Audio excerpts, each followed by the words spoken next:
Bom dia a todos. Agradecer a todos a presença. Nós buscamos, trazer esse assunto, mudanças climáticas e continuidade do negócio. Nós vamos fazer uma sequência aqui, eu inverti com o Alberto, tá? Eu vou falar, depois o Gilberto, depois a Marta, o Neifer, o Fernando Saldanha e o Fábio Lerck no final, e depois o Alberto. O Alberto fala no fim. Então, assim que eu terminar, o doutor Gilberto vai entrar. Vocês podem mandar perguntas, por favor, pelo chat, tá? Caso alguém tenha alguma pergunta.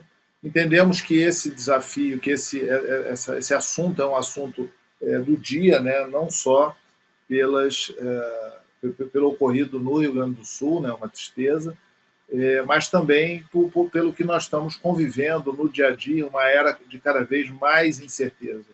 Então, essas incertezas trazem responsabilidades, elas trazem uma série de obrigações, ações que nós precisamos fazer. Então, nós procuramos, neste evento, trazer a visão jurídica com o doutor Gilberto, a visão de seguros com a Marta. Existe, na continuidade de negócios, uma ISO, que é 22301, o Neifer vai falar sobre essa certificação. O Fernando Saldanha vai falar sobre os impactos dos acidentes climáticos, ele tem uma especialização tanto em continuidade de negócio como também em meio ambiente.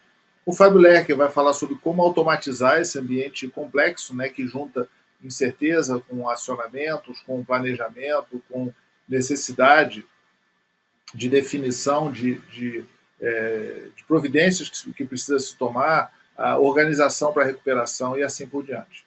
Bom, então eu vou começar aqui na minha parte. Fiquem à vontade para encaminhar a pergunta pelo chat. No final, nós organizaremos todas elas. Então, existem algumas definições. É bem conhecida a definição que está na ISO 31000, que o risco é o efeito da incerteza nos objetivos. Ou seja, risco, quando você vai falar isso é um risco, ele precisa ter uma consequência, precisa ter uma perda, precisa ter um efeito positivo ou negativo. Então, o risco em si, por exemplo, a chuva não é o risco, mas o efeito da chuva que é realmente o risco que é levantado. Isso está definido lá na ISO 31000. A ISO 22301, ele tem uma das definições, a gente procurou consolidar ali algumas definições dela, que ela diz que continuidade do negócio é sobre a preparação de uma organização para lidar com incidentes de interrupção que poderiam impedi-la de atingir seus objetivos. Então, nota que as duas frases têm alguns conceitos comuns, Ou seja, se nós dissermos que um incidente ele é um risco materializado, ou seja, nós teríamos na segunda frase o conceito do risco. Tem também as próprias incertezas, que são exatamente aqueles elementos, os incidentes, quando acontece, quando não acontece. E é curioso como que as pessoas fazem juízo de valor sem ter conhecimento de vários assuntos, quando ocorre um desastre desse, como ocorreu no Rio Grande do Sul. Então, você precisa de ter especialistas, e também a questão do objetivo. Então, as ações começam realmente nos objetivos, ou seja, quais os objetivos que você tem. Então, nós temos que gerir aí o objetivo, e a colocação do objetivo, das metas, dos negócios. Às vezes a pessoa fala se é continuidade de negócio, se uma empresa não é uma empresa privada, que não busca lucro, não visa negócio, ela não precisaria fazer a continuidade. Não é real. Nós podemos ver que, por exemplo, o Tribunal de Contas da União, diversas organizações, elas exigem, organizações vinculadas ao governo, vinculadas a organizações não governamentais, elas exigem a continuidade de negócio como uma maneira de, caso ocorra um incidente que traga interrupção, que você consiga ou ter um impacto mínimo, ou poder se recuperar com a melhor velocidade possível, com o menor prejuízo às pessoas e ao patrimônio, e também chegar ao seu objetivo. Bom, nós temos enxergado que esses assuntos de controle, de proteção, de segurança, eles estão cada vez mais se aproximando. A gestão de riscos ela está vinculada à governança, e ela está citada em todos os elementos, está citada na continuidade de negócio, nos controles internos, na auditoria, na segurança, na proteção de dados e também nos incidentes. Também a segurança da informação e cibernética, né? Hoje, por exemplo, as empresas cada vez têm mais negócios digitais, então a segurança cibernética torna-se muitas vezes um risco relevante, muitas vezes o risco principal. A própria continuidade de negócio, né, que está vinculada à própria gestão de risco, ou seja, quando você fala em tratamento, você fica com o risco residual. Naquele risco residual que você tem, você precisa pensar, né, em elementos de continuidade caso ocorram, caso aquele risco realmente se materialize.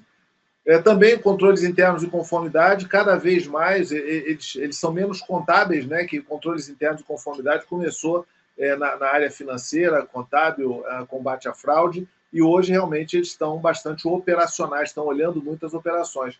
Com isso, né, nós temos o tratamento também, os controles internos têm olhado continuidade de negócio e conformidade, cada vez mais ela tem publicações de diversas agências reguladoras que exigem continuidade de negócio. Então, uma área de conformidade também tem verificado, né, se a própria organização internamente está tomando providências relativas à continuidade de negócio. Da mesma maneira, a própria gestão de incidentes, né, ela está dentro do processo de continuidade de negócio, ou seja, nós vimos, né, que a frase que fala sobre continuidade de negócios, ela tem ali a palavra incidente, ou seja, ele chama de incidente de interrupção, um incidente que possa levar a uma interrupção de negócios.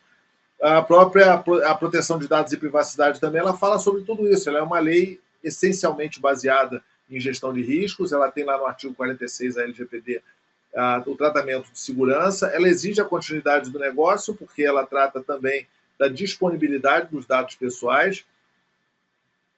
Também ela entra dentro do processo de controles internos de conformidade e ela tem também lá no artigo 49 a questão da gestão de incidentes. Então, todos esses elementos, eu entendo que cada vez mais eles precisam estar juntos, ou seja, não dá mais para fazer segurança da informação e cibernética. Na verdade, quando fala ali segurança da informação e cibernética, está falando mais na parte de controles da segurança da informação e cibernética e menos da parte de configuração da própria infraestrutura. Bom, a gestão de continuidade de negócio, né, ela está recomendada por diversos reguladores, né? Talvez faltou aí um importante, né, que é o IBAMA, mas o Banco Central possui regulamentações, a CVM, a Anatel, o Tribunal de Contas da União, a Anvisa, a ANS, o PROCON, a Ambima, a Agência Nacional de Aviação Civil, a OAB, o Ministério da Gestão e Inovação em Serviços Públicos, que regulamenta as operações, né, dentro do governo federal, Conselho Federal de Medicina, a ANEEL, SUSEP, ou seja, todas elas, né, exigem, de alguma forma, exigem que a organização tenha continuidade de negócio. Mesmo o PROCON, por exemplo, né, sempre que ocorre qualquer tipo de ação, qualquer tipo de incidente, o PROCON está lá para entender realmente quando que o consumidor vai poder ter retorno, né, para as suas atividades, para o seu dia a dia, né, para poder ter continuidade nas suas ações. Então, nós podemos enxergar que não é só uma questão de normativa, não é só algo relativo a itens, né, que estão ligados com legislação, tecnologia, ou seja, os próprios reguladores exigem isso. Por exemplo, a Anatel, ela possui uma exigência muito grande, inclusive um SLA grande em termos das empresas de telecomunicações, e exige que elas tenham plano de continuidade. O Banco Central também, ele tem a visão do risco sistêmico. Então, os reguladores, e sempre é importante, sempre que nós formos fazer um plano de continuidade de negócio, é óbvio que o melhor é que ele seja orgânico, ou seja, que ele esteja sendo feito para fazer para fazer a manutenção, a proteção, a continuidade do negócio em si. Porém, obviamente, muitas vezes eu também preciso atender às diversas regulamentações que existem, e resoluções e até legislações. Bom, a ISO 22301, né, ela tem um conjunto de atividades, nós vamos falar daqui a pouquinho sobre elas, né, mas uma que é importante, né, é o BIA. que é exatamente, né, o BIA é a avaliação, é a análise de impacto no negócio. Dentro lá do desenho da ISO 31000, ela é exatamente a fase de análise e avaliação. Então, nós montamos esse modelo, né, na própria ISO, né, ela tem as atividades necessárias, ela tem desenhos específicos para isso, ela aponta, né, ou seja, existe uma outra ISO, além da 22301, que é a 22331, que fala sobre as estratégias de continuidade de negócio e a seleção de soluções. Nós também fazemos o planejamento, né, do BIA, fazemos a abordagem, né, para realmente buscar esse processo, determinamos quais são os produtos e serviços prioritários com a alta direção, e é importante, por exemplo, definir o que é a alta direção, quem são as organizações, é o conselho diretor, é um diretor, ou seja, quem é esse interlocutor de alto nível que vai alinhar o que é necessário fazer um BIA, né? Olhar as atividades, identificar quais são os recursos, fazer a análise em si, né, que é o cálculo do BIA, as entrevistas, a avaliação, os modelos matemáticos, obter a aprovação da alta direção, a mesma ali do item 3, e fazer uma análise crítica. Então, existe, né, uma sequência, e tudo isso está nessa norma 22301. A gente recomenda que, quando você vai fazer plano de continuidade de negócio, use a ISO 22301. O Neifer vai falar um pouquinho mais sobre isso. Então, quando nós olhamos, né, um projeto, nós entendemos que, para fazer a continuidade de negócio, você faz uma avaliação inicial, baseado na ISO 22301, faz o processo do entendimento, né, que está associado à análise de impactos, desenha a sua estratégia de continuidade, nós vimos até que existe uma ISO específica para isso, ou seja, caso isso ocorra, eu preciso fazer aquilo, caso isso ocorra, eu preciso apresentar a necessidade de decisão para fazer uma outra atividade, então tudo isso está ligado ao próprio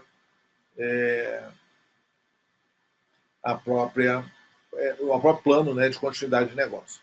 E também desenvolver os planos de continuidade. E esses planos, né, eles têm uma série de ações específicas de acionamentos, porque quando estoura a crise, e a organização precisa entender o que é uma crise e precisa ter documentada, no mínimo, o que é o comitê de crise, como que ele é acionado, o que acontece se for de madrugada, o que acontece se for durante o final de semana. Ou seja, a administração de crises, né, é o primeiro plano que você dispara.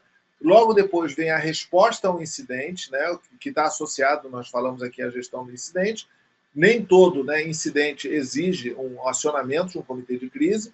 O plano de continuidade operacional, ou seja, como é que eu continuo mesmo estando em situação deficitária, né, em situação não normal.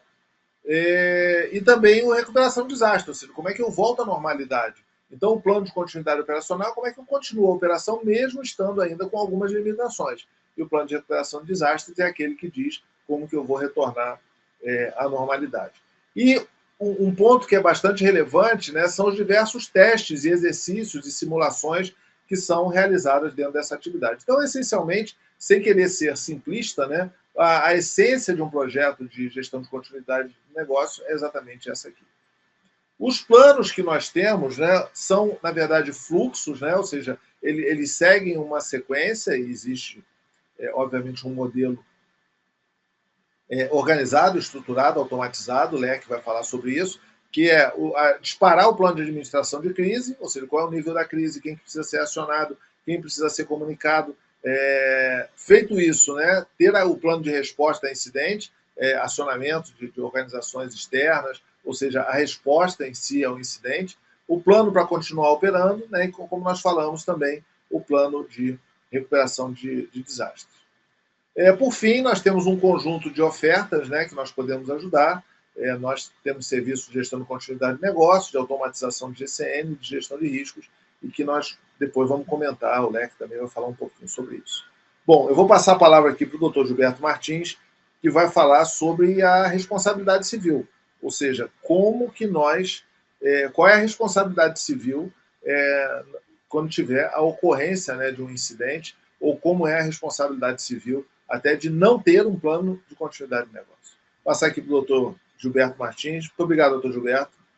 E eu continuo aqui, no final eu volto. Podem, por favor, encaminhar perguntas, tá? Já vi que alguém perguntou se vai ter acesso à apresentação. Sim, ela fica gravada no nosso YouTube e nós também podemos mandar o material apresentado.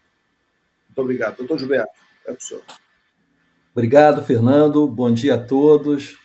Obrigado a Módulo por essa oportunidade. Um prazer muito grande participar aqui dessa live. Eu vejo vários nomes conhecidos aqui, inclusive a Ana Montenegro, que tem uma atuação importante em Petrópolis com relação ao clima. E, bom, deixa eu aqui carregar, botar no modo de exibição. E coube, então, esse assunto de responsabilidade civil.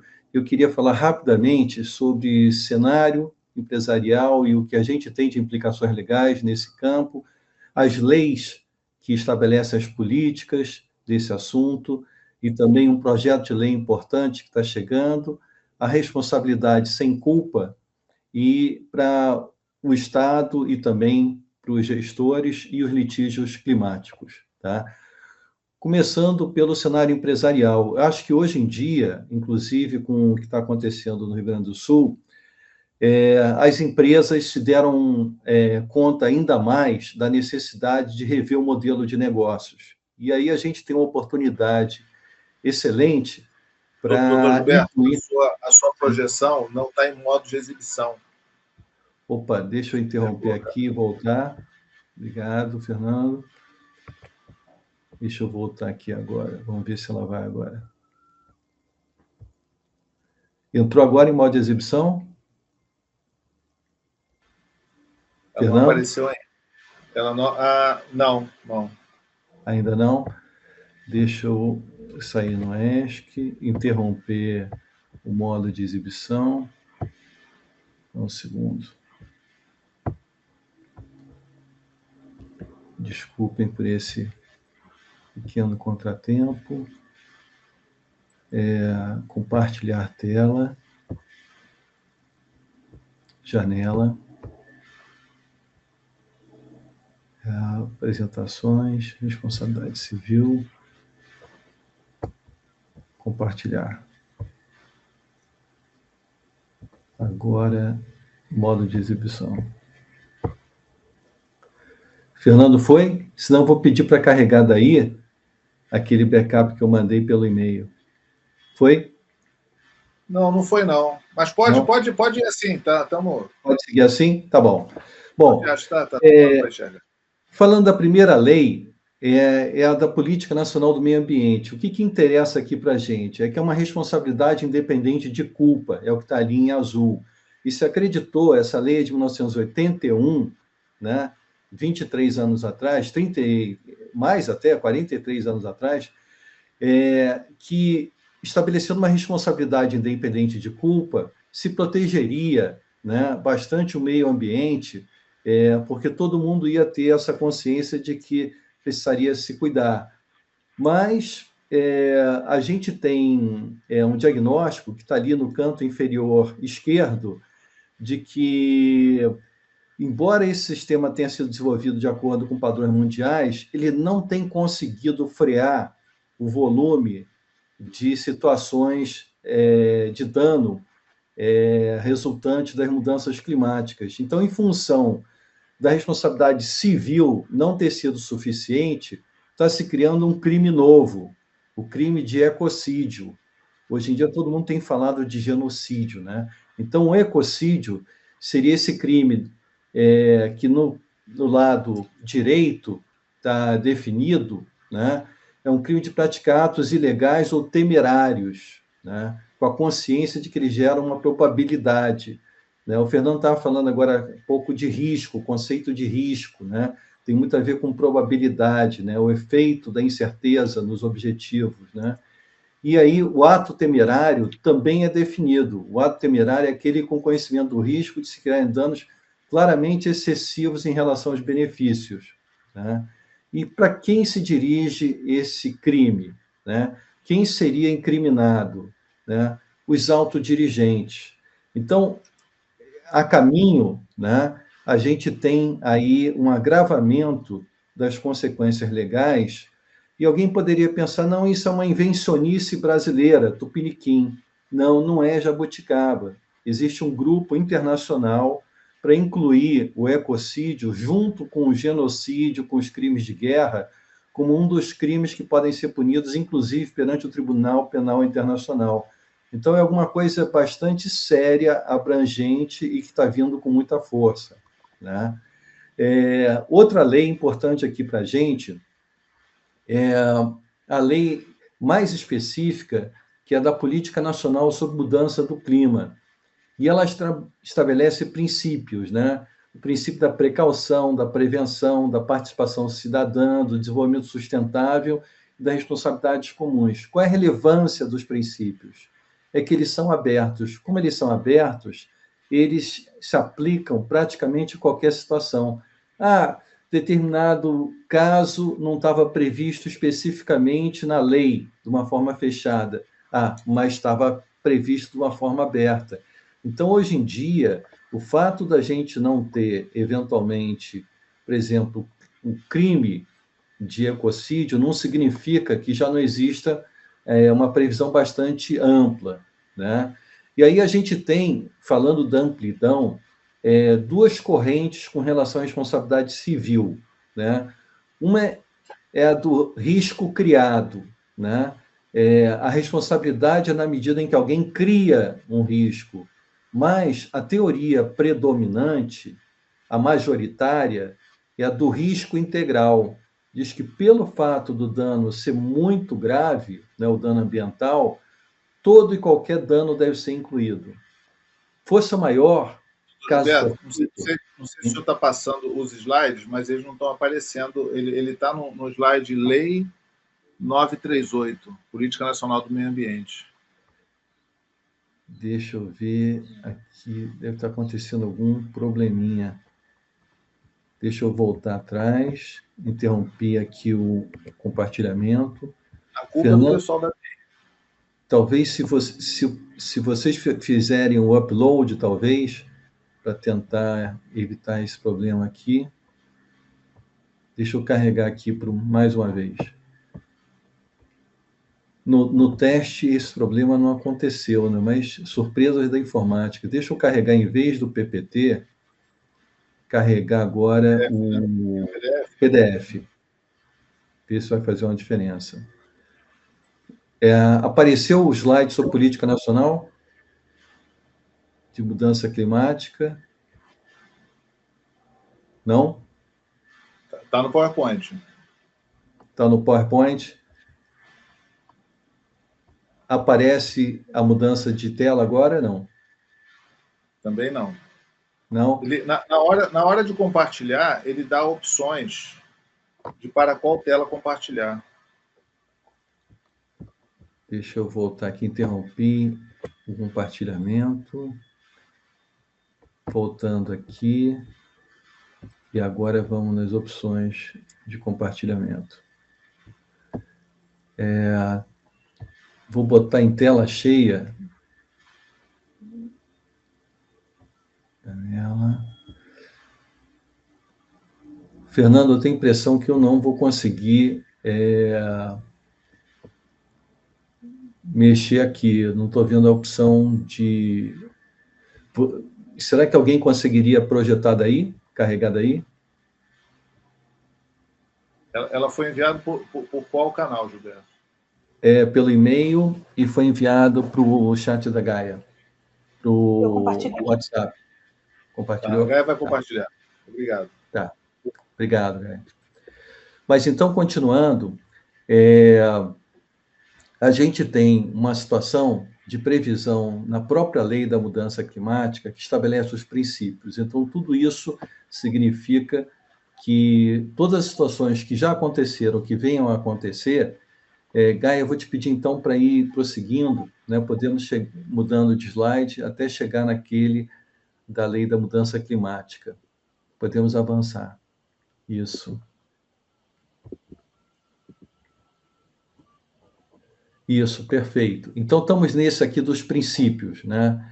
E ali se diz, no item 1, no meio, que todos têm o dever de atuar.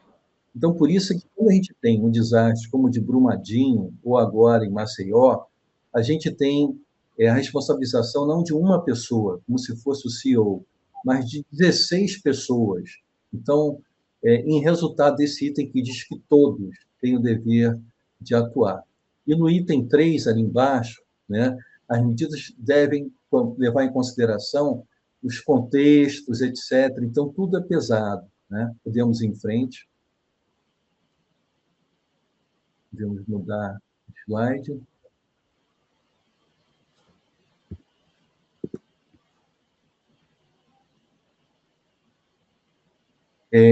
Sobre o dano, né, eu estava dizendo que nem mesmo força maior, o caso fortuito, excluem a reparação, a indenização, sob essa teoria do risco integral, que prevê a reparação integral.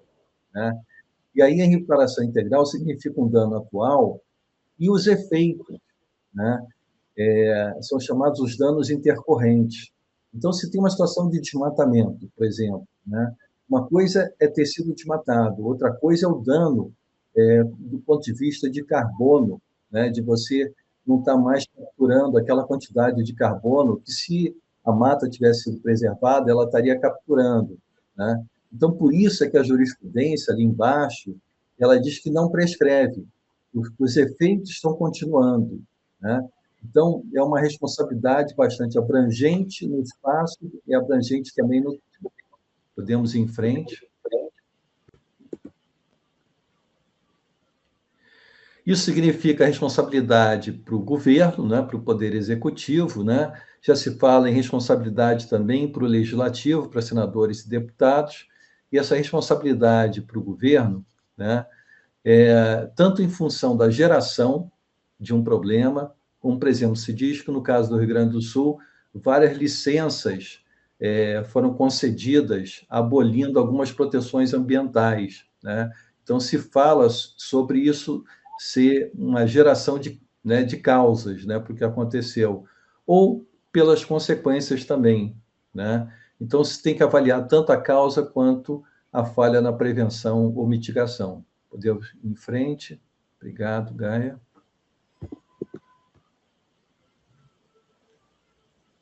E falando do Rio Grande do Sul, a gente tem essa decisão aqui, que não é de agora, é uma decisão de 2019, e ela está falando sobre a responsabilidade civil, né, estatal, no caso de omissão genérica específica, em hipótese de alagamentos e inundações. E do lado, a gente tem ali uma frase, né, dizendo como destacar que a necessidade de estudos comprova a possibilidade e tal, uma vez que inundações deixaram de ser fatos atípicos no estado do Rio Grande do Sul. Então, são crônicas, né, de alguma coisa anunciada, e isso torna mais grave o risco da autoridade que não tomou medidas de precaução em relação àquilo que é repetitivo. Né? Podemos ir em frente. Os fatores com relação à responsabilidade dos gestores, que, como comentamos agora, não são apenas no topo da direção da empresa, mas também nos escalões intermediários. Né? Primeiro, qual foi a contribuição da gente? Cada um pode ter uma contribuição relativa que seja. Né? Depois, o grau de tolerabilidade. Qual é a tolerabilidade econômica e social daquele dano? Né? E a proporção estatística do dano, que é outro critério que é considerado, né, nessa equação. Podemos ir em frente?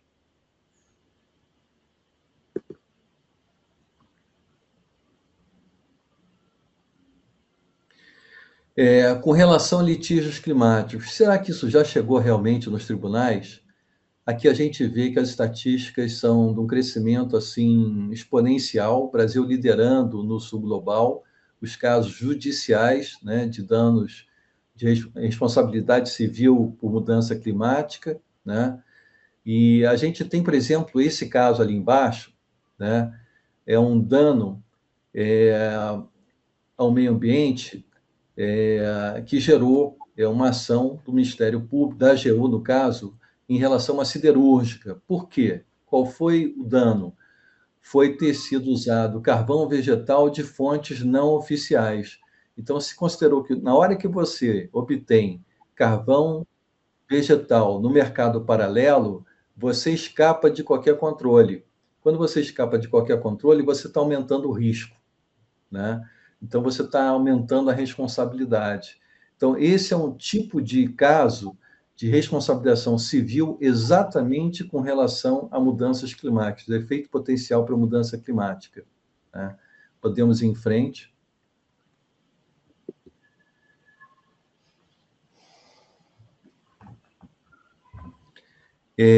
Cuidados jurídicos necessários. O Fernando mostrou que o plano de continuidade de negócio deve ser orgânico, ele deve estar harmônico com outras políticas corporativas, né? E, nesse sentido, a gente tem várias referências aqui no canto direito sobre a implicação legal de fazer o plano de continuidade de negócio de uma forma assim bem cuidada do ponto de vista jurídico também.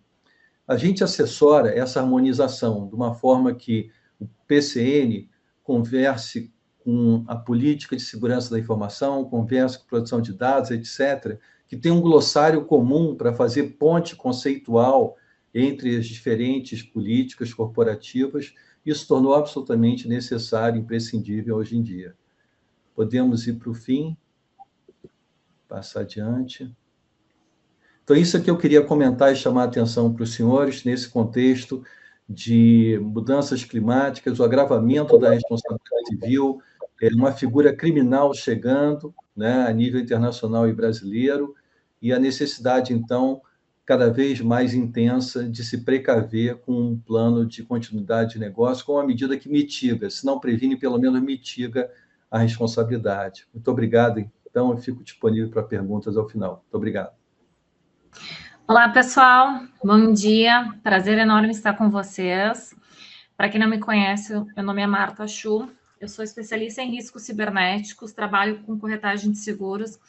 E a intenção, né, da minha fala aqui hoje vai ser para contextualizar como as catástrofes ambientais, como o que aconteceu, né, no Rio Grande do Sul, podem ter, né, consequências muito além dessas questões físicas que a gente viu aí, com a fala do doutor explicando as questões ambientais, mas que também podem ter, né, alguns impactos dentro da infraestrutura cibernética e digital. A gente viu aí uma série de ações sendo feitas pelas empresas de telefonia para que houvesse, né, disponibilidade de comunicação entre as áreas, inclusive, né, o Elon Musk fazendo aí uma ação relacionada a disponibilidade da Starlink para as pessoas terem acesso à conectividade.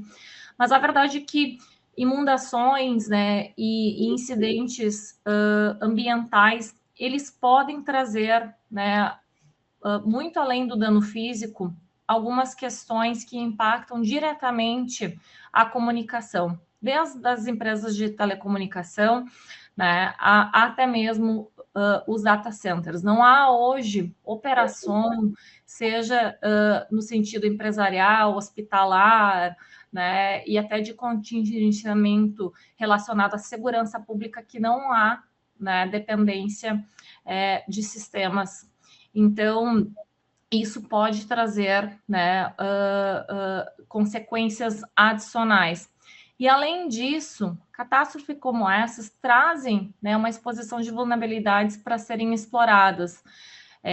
A gente viu alguns fraudadores, né, se aproveitando do fato da coleta ampla de doações, alterando a questão de QR Code de Pix e tudo mais para fazer a coleta de valores indevidos, né? Então, os criminosos se atentam a ações como essas para aproveitar e explorar, né, da vulnerabilidade tanto das pessoas quanto de sistemas que estão enfraquecidos, e até mesmo porque muitas empresas estão contingenciando ações relacionadas à catástrofe física e acabam não, né, fazendo as atualizações necessárias dos seus sistemas, e até mesmo funcionários vindo a cair, então, em incidentes de phishing, né, que podem resultar em um ransomware, que, consequentemente, cause aí uma interrupção ainda mais, né, das operações, daquelas ações que são feitas. Então, a gente precisa correlacionar os impactos, né, do risco cibernético também com o plano de incidente e resposta, de como a gente vai se manter conectado, talvez muitas das organizações afetadas, né, consigam trabalhar de forma remota, assim como aconteceu durante a pandemia, para que não se há um impacto ainda mais amplo à economia local, né, e possa voltar a normalizar. Uma coisa que sempre me perguntam, né, como eu trabalho com seguro também, é a questão de como fica essa questão do risco digital quando um data center é afetado, né, por um incidente de amplitude física. Os dados estão amparados por qual tipo de apólice, né? Então, é pela apólice de risco patrimonial? É pela apólice de risco cibernético? Quando a gente fala de um incidente que venha, então, ter consequências às instalações físicas, né? Então, equipamentos que contemplam um data center ou a operação de automação de alguma organização e há algum tipo de dano físico em relação a isso, eles sempre vão ser amparados, né, pela apólice de risco patrimonial, tá?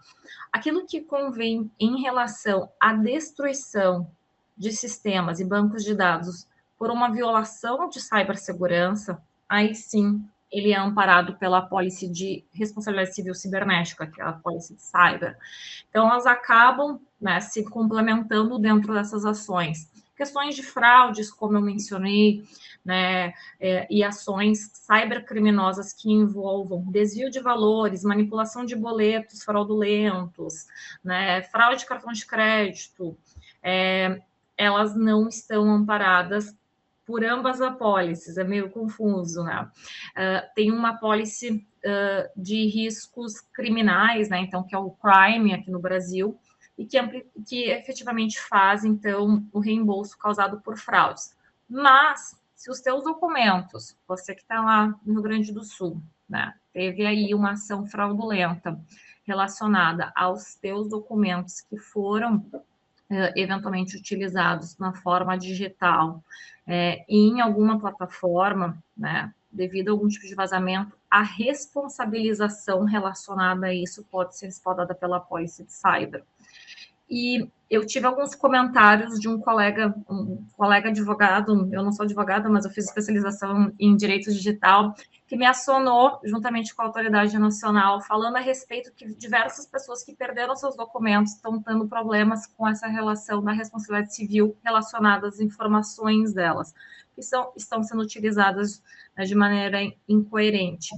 Isso é um caso que efetivamente pode, né, impactar amplamente as pessoas relacionadas às suas informações, de como elas estão sendo utilizadas de forma incoerente para causar algum tipo de fraude, para obtenção de benefícios, né, que a gente sabe que o governo, tanto estadual quanto federal, estão vindo distribuir uma série de benefícios para a população de maneira ampla, e a utilização de forma indevida dessas informações, né? Então, quando eu falo de indevida de forma fraudulenta, elas podem ter consequências na responsabilização às organizações que não avaliaram de onde veio isso. Então, isso é bem importante. Essa é um pouco da contribuição. Eu não preparei uma apresentação para vocês, tá, pessoal? Mas se tiverem perguntas, vou estar aqui no final, juntamente com a equipe, para responder, e fico à disposição também para quem quiser me adicionar no LinkedIn para a gente conversar e fazer uma troca de informações. Obrigada aí, Fernando e equipe. Olá, pessoal. Bom dia a todos. Primeiro, obrigado aí a Módulo pelo convite. Falar um pouquinho sobre esse tema tão importante, né? E, bom, meu nome é Neifer França, sou diretor da QMS Certification, nós somos uma certificadora de normas ISO de sistemas de gestão e certificamos a temática de continuidade de negócios pela ISO 22301, né? Uma norma bem importante aí da família propriamente dita, voltada aí para certificação. Eu gostaria apenas de complementar os colegas aqui, né, nessa grande mesa redonda, falar um pouco sobre continuidade de negócio, um tema bem importante aqui para todos nós, né? A ISO 22301, a norma de Sistema de Gestão de Continuidade de Negócios, é uma norma que ela já tem muitos anos aí de adoção pelo mercado. É uma norma que ela é bem congruente e bem complementar às normas da família 27000, 27001, 27701, porque ela é bem interligada com as normas de tecnologia, né? Como o Fernando demonstrou aí na sua apresentação, a estrutura da norma e principalmente a exigência da norma pela ferramenta de gestão de riscos, o Business Impact Analysis, né, o famoso BIA, ele traz situações que ocasionam um grande risco para a continuidade de negócios da organização. Então, trouxemos o exemplo aí, infelizmente ocorrido aí no Rio Grande do Sul, como, por exemplo, enchentes, né? Então, dentro da ISO 22301, você vai avaliar diversos cenários de riscos que podem colocar uma situação de risco para a continuidade do negócio da sua organização, seja prestação de serviço ou seja uma empresa de produção de produtos, né? Uma empresa de manufatura ou uma empresa de prestação de serviços. Mas da onde veio, né, a 22301? A 22301 ela teve a sua publicação lá há muitos anos atrás, né? Mas ela foi impulsionada basicamente por um grande desastre de proporções gigantescas que teve no mundo, que foi o World Trade Center, né? O atentado terrorista ao World Trade Center na época, né? Então, esse atentado em 2001, ele trouxe à luz aí uma situação muito crítica, que existiam diversas empresas no World Trade Center que simplesmente desapareceram do mapa, né? Infelizmente, as pessoas que trabalhavam nas empresas, todos os registros da empresa, tudo isso foi desaparecido. E a ISO, como todas as organizações internacionais, propuseram uma normativa, uma avaliação sobre a continuidade do negócio, independente de uma catástrofe dessa magnitude, né? E aí vieram outras, né, que a gente também já ouviu falar, o furacão Katrina nos Estados Unidos, e todos os desastres aí que a gente ouve falar recentemente aí no mundo. A ISO 22301, ela traz uma luz à situação de governança de continuidade de negócios. Então, você ter uma ferramenta para isso é muito importante dentro da estrutura de continuidade de negócio das organizações. A norma também ficou muito famosa no mundo todo em 2020, com o advento também de outra grande crise no mundo todo, a crise sanitária que todos nós passamos, que foi a pandemia do Covid-19, né? Então, ficou muito famoso por quê? Porque quando você faz a estrutura lá do Business Impact Analysis, muitas empresas que já eram certificadas, não só no Brasil, mas em todo o mundo, elas incluíram o risco de pandemia. Faz parte da metodologia, né? Você coloca situações hipotéticas, situações de riscos hipotéticas que podem vir a acontecer para fazer a interrupção aí do seu trabalho. Nós não víamos uma pandemia nas proporções que tivemos em 2020 há 100 anos, mas existiam pandemias localizadas, como o caso da SARS-9 lá na Coreia do Sul, e outras pandemias localizadas aí pelo mundo, né? A influenza e tudo mais. Então, com essas lições aprendidas, o Business Impact Analysis, a ferramenta, você coloca diversos cenários na ferramenta, um dos cenários era uma pandemia. Então, muitas empresas, obviamente que nenhuma empresa no mundo estava preparada pela proporção que nós vivemos na pandemia em 2020, né? Ocorrida e iniciada em março de 2020. Porém, algumas empresas tinham pelo menos algumas políticas caso isso venha a acontecer. Por isso que a 22301 foi muito falado na época da pandemia. Aqui na QMS mesmo, nós fizemos diversas lives durante a pandemia.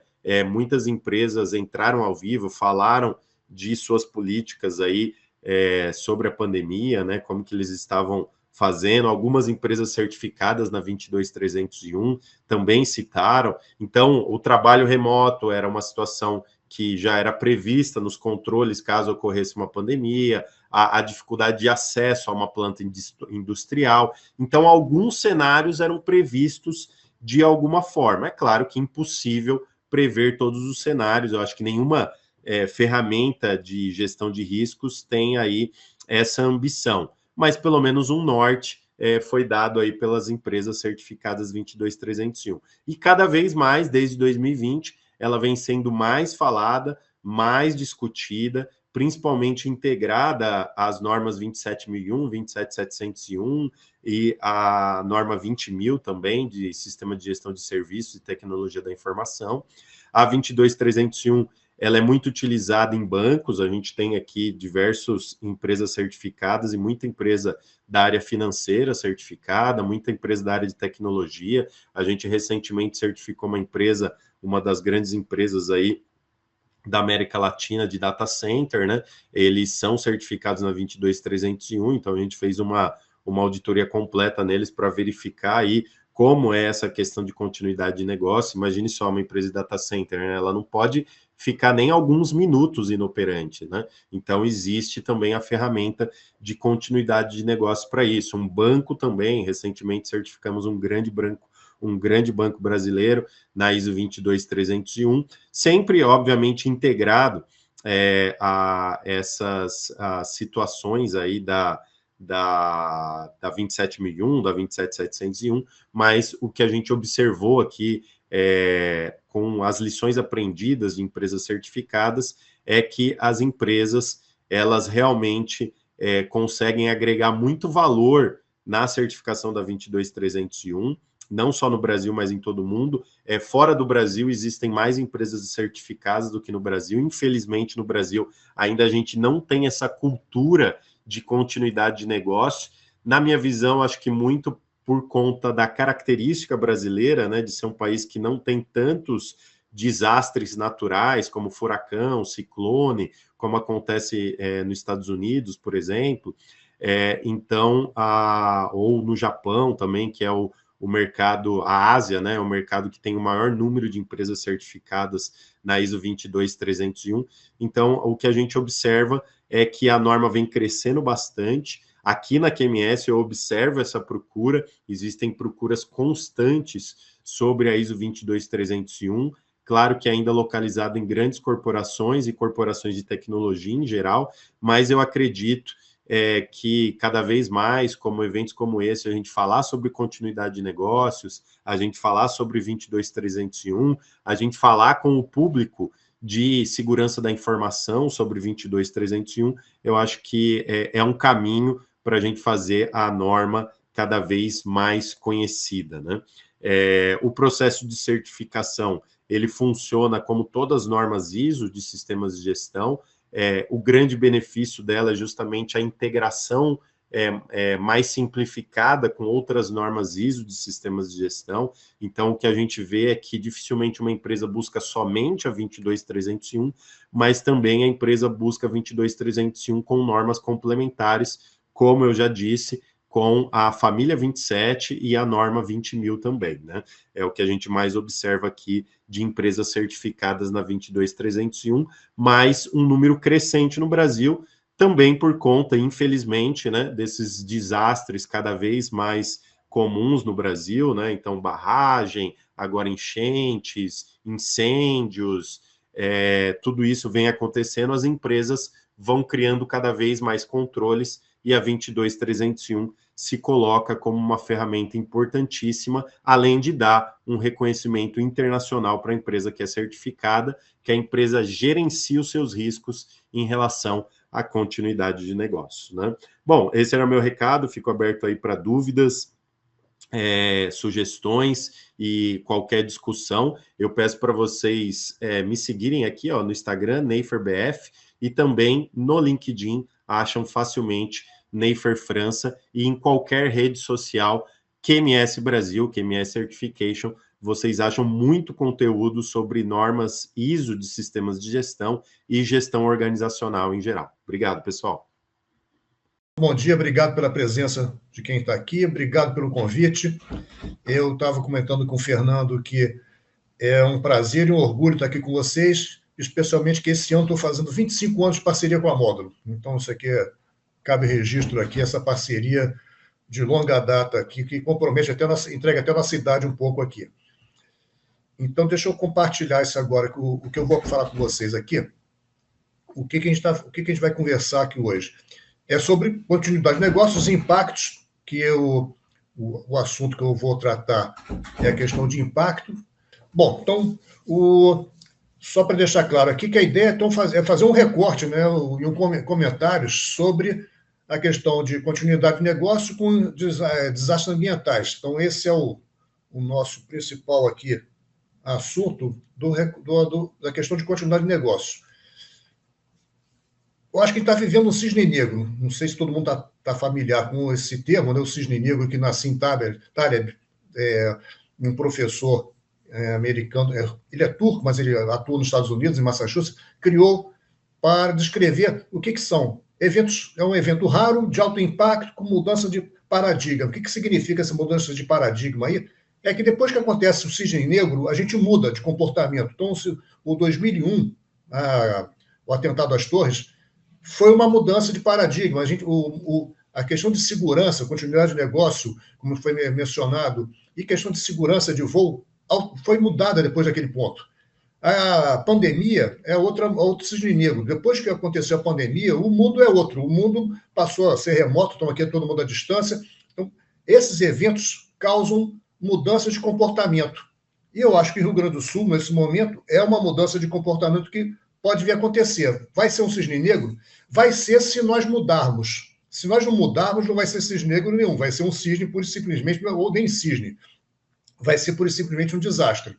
Mas se a gente mudar o comportamento, a gente passar a olhar o ambiente com mais carinho, atenção e cuidado, o cuidado, nesse caso, vai para os dois lados, tomar conta e ter prevenção com relação ao ambiente, a gente vai ter vivenciado efetivamente um cisne negro. Se a gente não mudar, não é cisne negro, mas eu espero que seja um cisne negro que daí para frente a gente se comporte e atue de maneira diferente.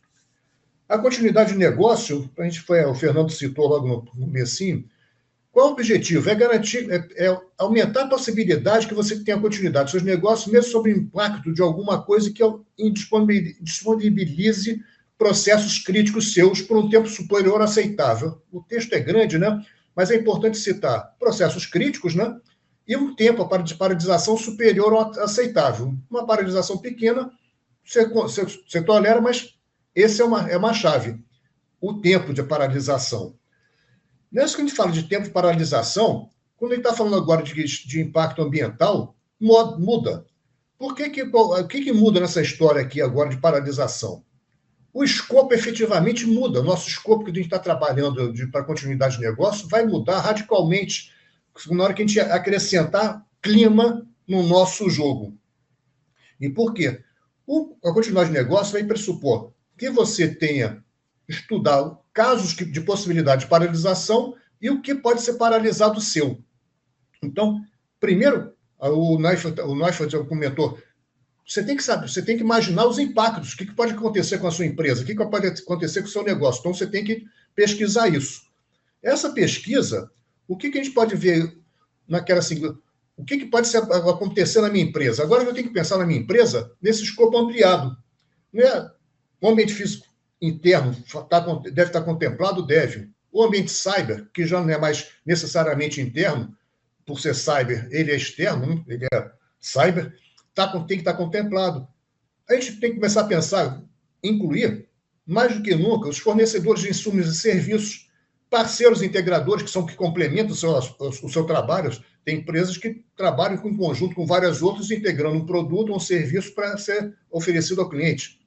temos que incluir os centros de distribuição, temos que agora pensar, o que não se pensava antes, o mercado, a comercialização. Se eu vendo alguma coisa para o interior do Rio Grande do Sul, eu posso estar 100% intacto, mas eu não vou ter como comercializar, não vou ter minha ponta. Eu não vou ter a minha distribuição. E os consumidores, no Rio Grande do Sul vai ser afetado agora violentamente, as pessoas. Isso significa que o poder de consumo no Rio Grande do Sul, o consumo no Rio Grande do Sul vai cair muito. Então, o seu negócio pode estar intacto, mas você, de repente, vai estar perdendo lá do outro lado, que você não vai vender. Então, a sua capacidade produtiva pode estar intacta, mas o seu consumo pode ter literalmente por água abaixo. Questão de transporte. Então, você pode estar com a ponta inteira, você inteiro, mas você não consegue chegar do outro lado. Então, você vai ter que incluir o transporte e logística. Quer dizer, na hora que a gente vai falar de impacto ambiental, eu tenho que olhar, tipo, como é que esse ambiente pode afetar a minha vida? A questão dos impactos, né, do que pode afetar, pegando uma referência assim, só para a gente ter o Risk Report do World Economic Forum esse ano, veja só, olhando para daqui a 2 anos, em segundo lugar de risco mais provável, ali que em cima de severidade, então esse é um ranking de severidade, o segundo, para um horizonte de 2 anos, é a questão climática. Então, tudo que é verdinho é questão climática. Pensando em termos de 10 anos, os 4 primeiros são climáticos. Veja que a questão climática, olhando para frente, não é só a gente estar preocupado com isso. Isso aqui é um conjunto de empresários, políticos, economistas que geraram esse ranking aqui. Mas não é coisa de hoje. Se a gente pegar também mais aqui, não se preocupem em tentar a legibilidade, não. Cada coluninha dessa é 1 ano. A primeira coluninha ali embaixo do P de probabilidade é 2007, a última é 2020. Se a gente for olhar, o que está mais para a esquerda tem muito azulzinho. Azulzinho são os riscos. Isso aqui então é um ranking de risco, de riscos mundiais. Em cima são os riscos que têm mais probabilidade, e embaixo são os riscos que têm de maior impacto. O lado esquerdo tem muito azulzinho. Azulzinho são os riscos econômicos. Na medida que a gente vai passando do tempo, vai chegando em 2020, você vê que o mapa vai ficando verde. Os verdes são os riscos ambientais. Então, de 2007 para 2020, veja como a gente migrou a percepção mundial de riscos, migrou de riscos econômicos para riscos ambientais. O lado esquerdo, direito, então a gente está em 2020 ali, é o máximo, está bem verdinho. E o lado esquerdo era o azul. Então, a consciência, a percepção de que os riscos ambientais são significativos, os problemas que eles vão gerar são significativos, está aqui evidente, e não é só a nossa sensibilidade que diz isso. Então, aqui está a confirmação que a nossa sensibilidade está em sintonia. No que diz respeito aqui ao Brasil, propriamente dito, isso aqui não é assim, não tem todos aqui os casos, mas a gente está navegando por onde? Estiagem seca, inundação, ou seja, a gente está falando, o nosso mote aqui, o motivador é o Rio Grande do Sul, mas não se restringe aos riscos ambientais à inundação. A gente pode ter, então, eu elenquei aqui alguns aqui, de estiagem seca, dependendo do seu negócio, pode afetar você muito. Inundação, então a gente está vendo, incêndios florestais, ondas de calor e frio, pode ser muito frio ou muito calor, é tão ruim quanto. Deslizamentos de terra, ventos fortes, vendavais, incluindo aqui, pode até botar o furacão aqui, poluição, assoreamento. Poluição e assoreamento são itens muito importantes para, dependendo do teu negócio, pode ser muito afetado. Se você trabalha uma companhia de navegação, a navegação do Rio Guaíba, com certeza vai ser afetada em decorrência dessa inundação. Olha só, a inundação vai gerar um assoreamento e vai afetar a navegabilidade no local que foi inundado, por incrível que pareça. Então, esse tipo que a gente vai ter aqui, o que a gente vai fazer com isso? O caminho de trabalhar isso, nesse momento, assim, para dar uma norte na nossa cabeça, seria fazer um cruzamento desses possíveis desastres que podem impactar o nosso ambiente, aí esse ambiente, por isso que eu falei, o escopo é amplo, né? Contra aquele meu escopo. O meu escopo físico pode ser afetado pela seca, ou inundação, ou incêndio, ou vendaval, poluição.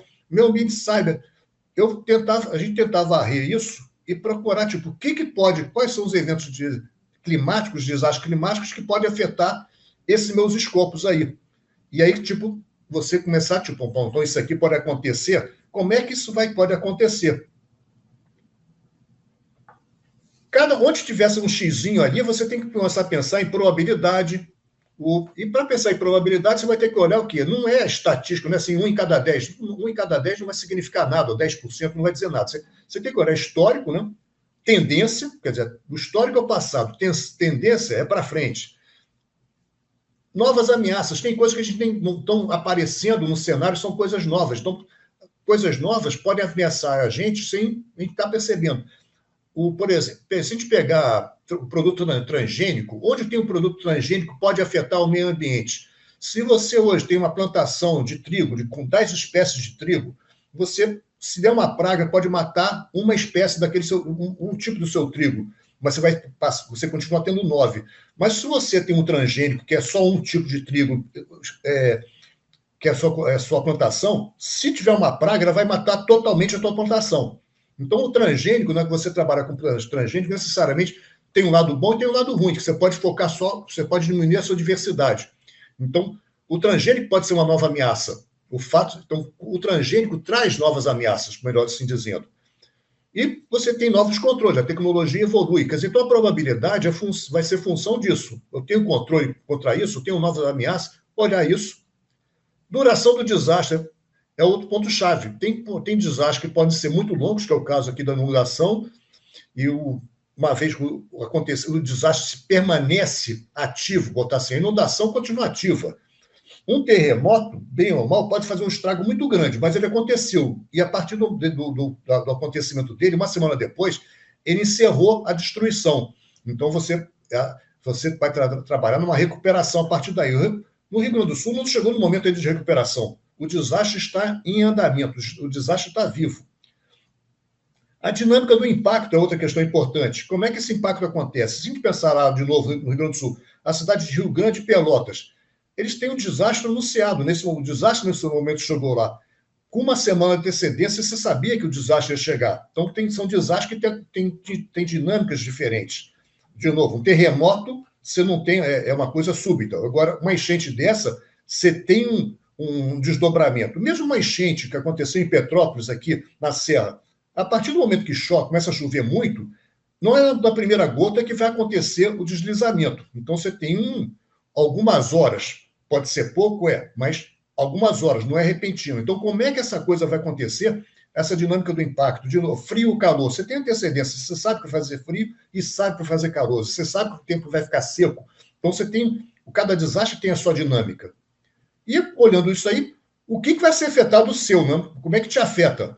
Então, dentro de cada casinha do slide anterior, né? Dentro de cada casinha daquela, como é que afeta aqui? Como é que a seca vai afetar meu ambiente físico e, nesse caso, quais são os processos críticos que eu vou ter aqui dentro? Então, isso aqui é uma maneira muito simplificada de pensar um BIA, não é chegar a fazer o BIA propriamente dito. Aqui seria um caminho de fazer o BIA, que é uma maneira carinhosa que a gente chama que é Business Impact Analysis, que em inglês jamais seria um BIA, mas a gente carinhosamente chama de Beatriz, né? Vira uma BIA.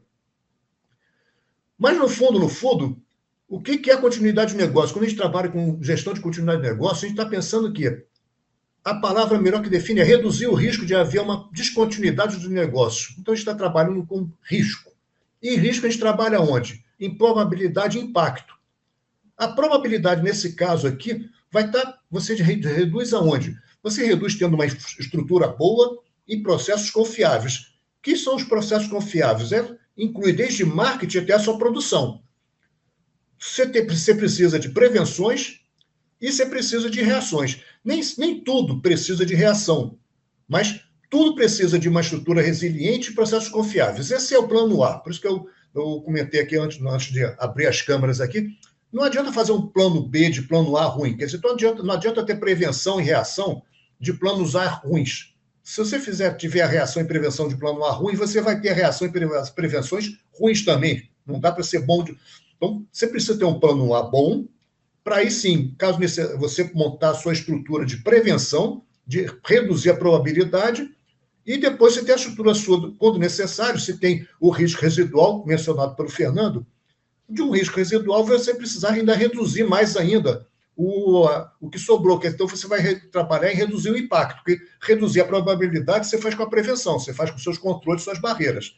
E reduzir o impacto você vai fazer com os seus planos de reação, para diminuir fazer com que aquele desastre não seja tão desastroso. Mas o fundamental é ter um plano A saudável e confiável. Com isso, onde a gente está? Nesse caso de mudança ambiental, climática, a questão de processos confiáveis cai muito ali. Eu tenho que ter uma boa área de pesquisa, uma área boa de previsão. Se eu vou instalar uma nova instalação, eu tenho que pesquisar muito bem a nova instalação, não só a questão econômica, de proximidade, de logística. Agora eu tenho que pensar muito bem agora se aquele local, qual é o local mais adequado e mais seguro para fazer a instalação de alguma unidade minha. Então, pensando na frente, a continuidade de negócio passa muito pelo fazer um plano A e ter esse conhecimento do ambiente, esse conhecimento e tratar o ambiente com carinho. Então, cada empresa sozinha não resolve o todo. Pode resolver um pouco da sua parte, mas tratar bem o ambiente com carinho é fundamental. E aí passa por ter isso. Plano A, planos B, plano A bom e um plano de resposta e gestão boa também. Esse guia que eu montei assim seria o que pensar para você fazer, começar a trabalhar um BIA propriamente dito.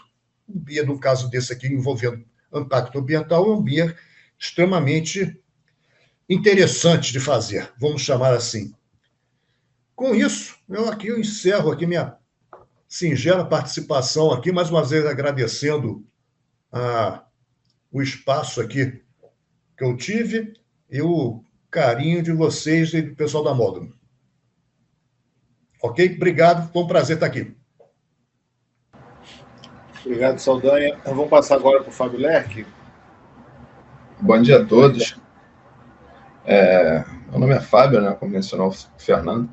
Vou falar hoje aqui sobre a parte de automatização dessas questões relacionadas ao GCN, né, de uma forma alinhada à norma 22301. Então, o que nós fizemos foi justamente tentar simplificar o arcabouço de planilhas que normalmente são utilizados para a criação de entrevistas de BIA, a criação de planos em docs e tudo mais, num sistema integrado, de forma que tudo fique mais fácil de ser utilizado, consultado e, antes disso, ser preparado para a utilização numa situação de incidente, né? Então, como que nós implementamos aqui? A gente montou um módulo chamado módulo de continuidade, né, dentro do Enterprise Manager. Então, é um módulo dentro de uma ferramenta mais completa que contém todas essas etapas relacionadas à continuidade de negócio. Para que a gente faça isso na ferramenta, uma das primeiras coisas é ter a criação da cadeia de valor, né? A estruturação dos macroprocessos organizacionais, dos processos, dos subprocessos, justamente para que a gente possa ter essa identificação do que é mais crítico para a organização e, assim, trabalhar com estratégias e construção de planos de forma efetiva, porque nem sempre a gente consegue atacar de uma vez só toda a organização. Então, ter essa priorização dos processos é bastante importante. Então, a primeira coisa é cadastrar. É bastante simples, a gente clica aqui em cadastrar e a gente começa a preencher uma ficha onde vão ter dados desse processo ou macroprocesso. A gente tem um painel que organiza ele, né? A gente tem as pools aqui de processos já criados, de macroprocessos, a primeira, a segunda aqui dos processos criados e a terceira de subprocessos. É bastante simples, a gente pode clicar lá pela tela que eu mostrei anteriormente ou direto por aqui, a gente começa esse cadastramento. E é bem simples, é uma ficha onde a gente vai ter dados iniciais relacionados ao processo, avaliação de critérios, possibilidade de relacionamento com as estratégias que forem criadas, associação com outros eventos, informações relacionadas a esse processo que vieram do BIA a partir do momento que a gente realizou, e toda uma estrutura de log, né, do progresso de que do que tudo isso foi sendo construído, foi sendo armazenado. Então, nesse painel aqui inicial, a gente tem essa cadeia de valor. A gente tem os dados iniciais, né? Quem é o processo, o macroprocesso responsável, tipo, unidade, uma pontuação inicial aqui que ainda não é a medida de impacto gerada pelo BIA, né? toda organização tem meio que um feeling de qual o seu processo mais importante. Então, antes da gente efetivamente cadastrar as entrevistas de BIA e realizá-las, a gente consegue também ter esse feeling inicial de pontuação. Então, a gente, através dessa aba de critérios aqui, ela é bem pequena, são poucas perguntas, são cerca de 5 ou 6 perguntas, que nós fazemos e conseguimos extrair essa pontuação inicial, que depois vai ser validada efetivamente com a realização de um BIA. Então, com esses processos cadastrados, né, essa estrutura da cadeia de valor toda bem definida, a gente pode começar com a criação e realização das entrevistas de BIA. As entrevistas de BIA também podem ser gerenciadas através de um painel, né? Então a gente consegue acompanhar se elas já estão finalizadas, se elas estão em andamento, se elas estão em fase de aprovação, revisão. Então esse painel aqui vai trazer aqui a estatística das entrevistas de BIA que foram realizadas na organização, com todos esses dados, quem são as pessoas responsáveis pela aprovação dessas entrevistas, as pessoas que serão entrevistadas para o preenchimento destas, a quantidade de entrevistas que cada uma está preenchendo e tudo mais. E aqui, no fim, a lista efetiva dessas entrevistas de BIA, né, relacionadas aos processos, com seus devidos RTOs, RPOs, LTPDs e medidas de impacto. Vou entrar rapidamente aqui num modelinho da nossa entrevista de BIA para explicar como é que a gente executa essa entrevista. Ela pode ser feita de 2 formas. A equipe de GCN pode sentar juntamente com o gestor do processo e responder às N perguntas que temos. Inicialmente, a gente tem cerca de 50, 55, por aí, juntamente com as pessoas, mas se a organização tiver um grau de maturidade mais elevado, a gente também pode fazer isso de forma mais dinâmica, que seria enviar essas entrevistas web e cada um dos gestores ir respondendo de forma paralela. Então, a gente consegue ter uma agilidade no preenchimento de tudo isso. Obviamente que a gente não consegue fazer isso numa primeira rodada de BIA, mas no segundo, terceiro ano, obviamente, a gente já consegue ter uma maturidade grande para que essas respostas sejam extraídas de forma automática. Então, supondo que eu quisesse fazer de forma automática, eu poderia definir aqui o prazo para que ela fosse respondida, quem são os entrevistados, o responsável por aprovar as respostas que forem dadas. Podemos ter pessoas que vão ser visualizadoras dessas respostas, mas que não poderão alterar, e efetivamente enviar aqui. Eu colocaria aqui o notificar e ela seria disparada. E o que é perguntado? Então, a gente tem aqui, eu não vou detalhar cada uma delas, porque o nosso tempo hoje é curto, mas futuramente vocês podem nos contactar, a gente apresenta de forma bem didática. A gente vai ter, primeiramente, uma aba trazendo informações gerais do processo, então, descrever o processo. A gente vai ter perguntas relacionadas a quantitativo de postos de trabalho, perguntas relacionadas à interdependência entre os processos. Então, quais processos me apoiam, quais processos as minhas atividades apoiam. Então, a gente vai ter toda uma noção inicial de informações relacionadas ao processo. E, na sequência, a gente traz aqui perguntas relacionadas a impactos financeiros, reputação, compliance e operacional. Essas perguntas dessas 4 abas é que vão poder nos trazer efetivamente essa medida de impacto, que vão definir a criticidade daquele processo para a organização. Então, nós teremos uma régua aqui, né, de situações ocorrendo em 1 hora, 8 horas, 24 horas, 3 horas, 7 horas, 7 dias e 15 dias, e deveremos indicar o nível de impacto para a organização caso algo aconteça nesses prazos. Então, se meu processo ficar interrompido por 1 hora, qual o nível de impacto para a organização? De repente é pequeno. Se ele fica 8 horas parado, qual o nível de impacto? Começa a aumentar 2. Se ele fica 24 horas parado, qual o nível de impacto financeiro para a organização? Sei lá, 5 seria o mais alto. Então, a gente sempre traz aqui um detalhamento do que é o 1 a 5. Obviamente que essas descrições podem ser alteradas de acordo com as organizações, mas o importante é que a gente tenha essa métrica de nível de risco sempre variando, nível de impacto variando sempre de 1 a 5, dentro desses períodos, de 1 hora, 8 horas, 24 horas, 3 dias, 7 dias e 15 dias. E essa régua de valores também pode ser alterada na nossa ferramenta. A gente faz isso para o financeiro, reputação, compliance, operacional. sempre nessa linha de identificar os impactos ao longo da régua de tempo. Temos também perguntas descritivas aqui para detalhar e entender um pouco melhor o que são esses impactos na linha do tempo. Temos aqui uma aba falando sobre RPO, RTO e MTPD, onde as pessoas vão indicar para o seu processo os valores para isso. Então, a gente sempre detalha o que é um RTO, dá exemplos, então fica bem fácil de extrair esses dados. Uma aba de análise de ameaças, e após isso ser totalmente preenchido, a gente pode fazer a revisão desse BIA e a aprovação, né? A aprovação final sempre dada pela pessoa que indicamos na primeira aba. Com tudo isso preenchido, a gente pode ter aqui a geração de relatório, é um relatório bem ilustrativo, né? Bem dinâmico. A gente clica, ele já vai trazer todas as informações que foram preenchidas na entrevista de BIA. Então, você pode ter isso de forma bem organizada, um PDF aqui, vai trazer o cálculo da medida de impacto baseada nos impactos que nós indicamos, uma organização pelo valor de IRM, que é uma questão relacionada a uma metodologia da módulo que envolve a medida de impacto, o RTO e o MTPD, e, efetivamente, todas as perguntas que foram respondidas com as suas devidas respostas. Então, a gente tem isso aqui bem organizado num relatório em PDF.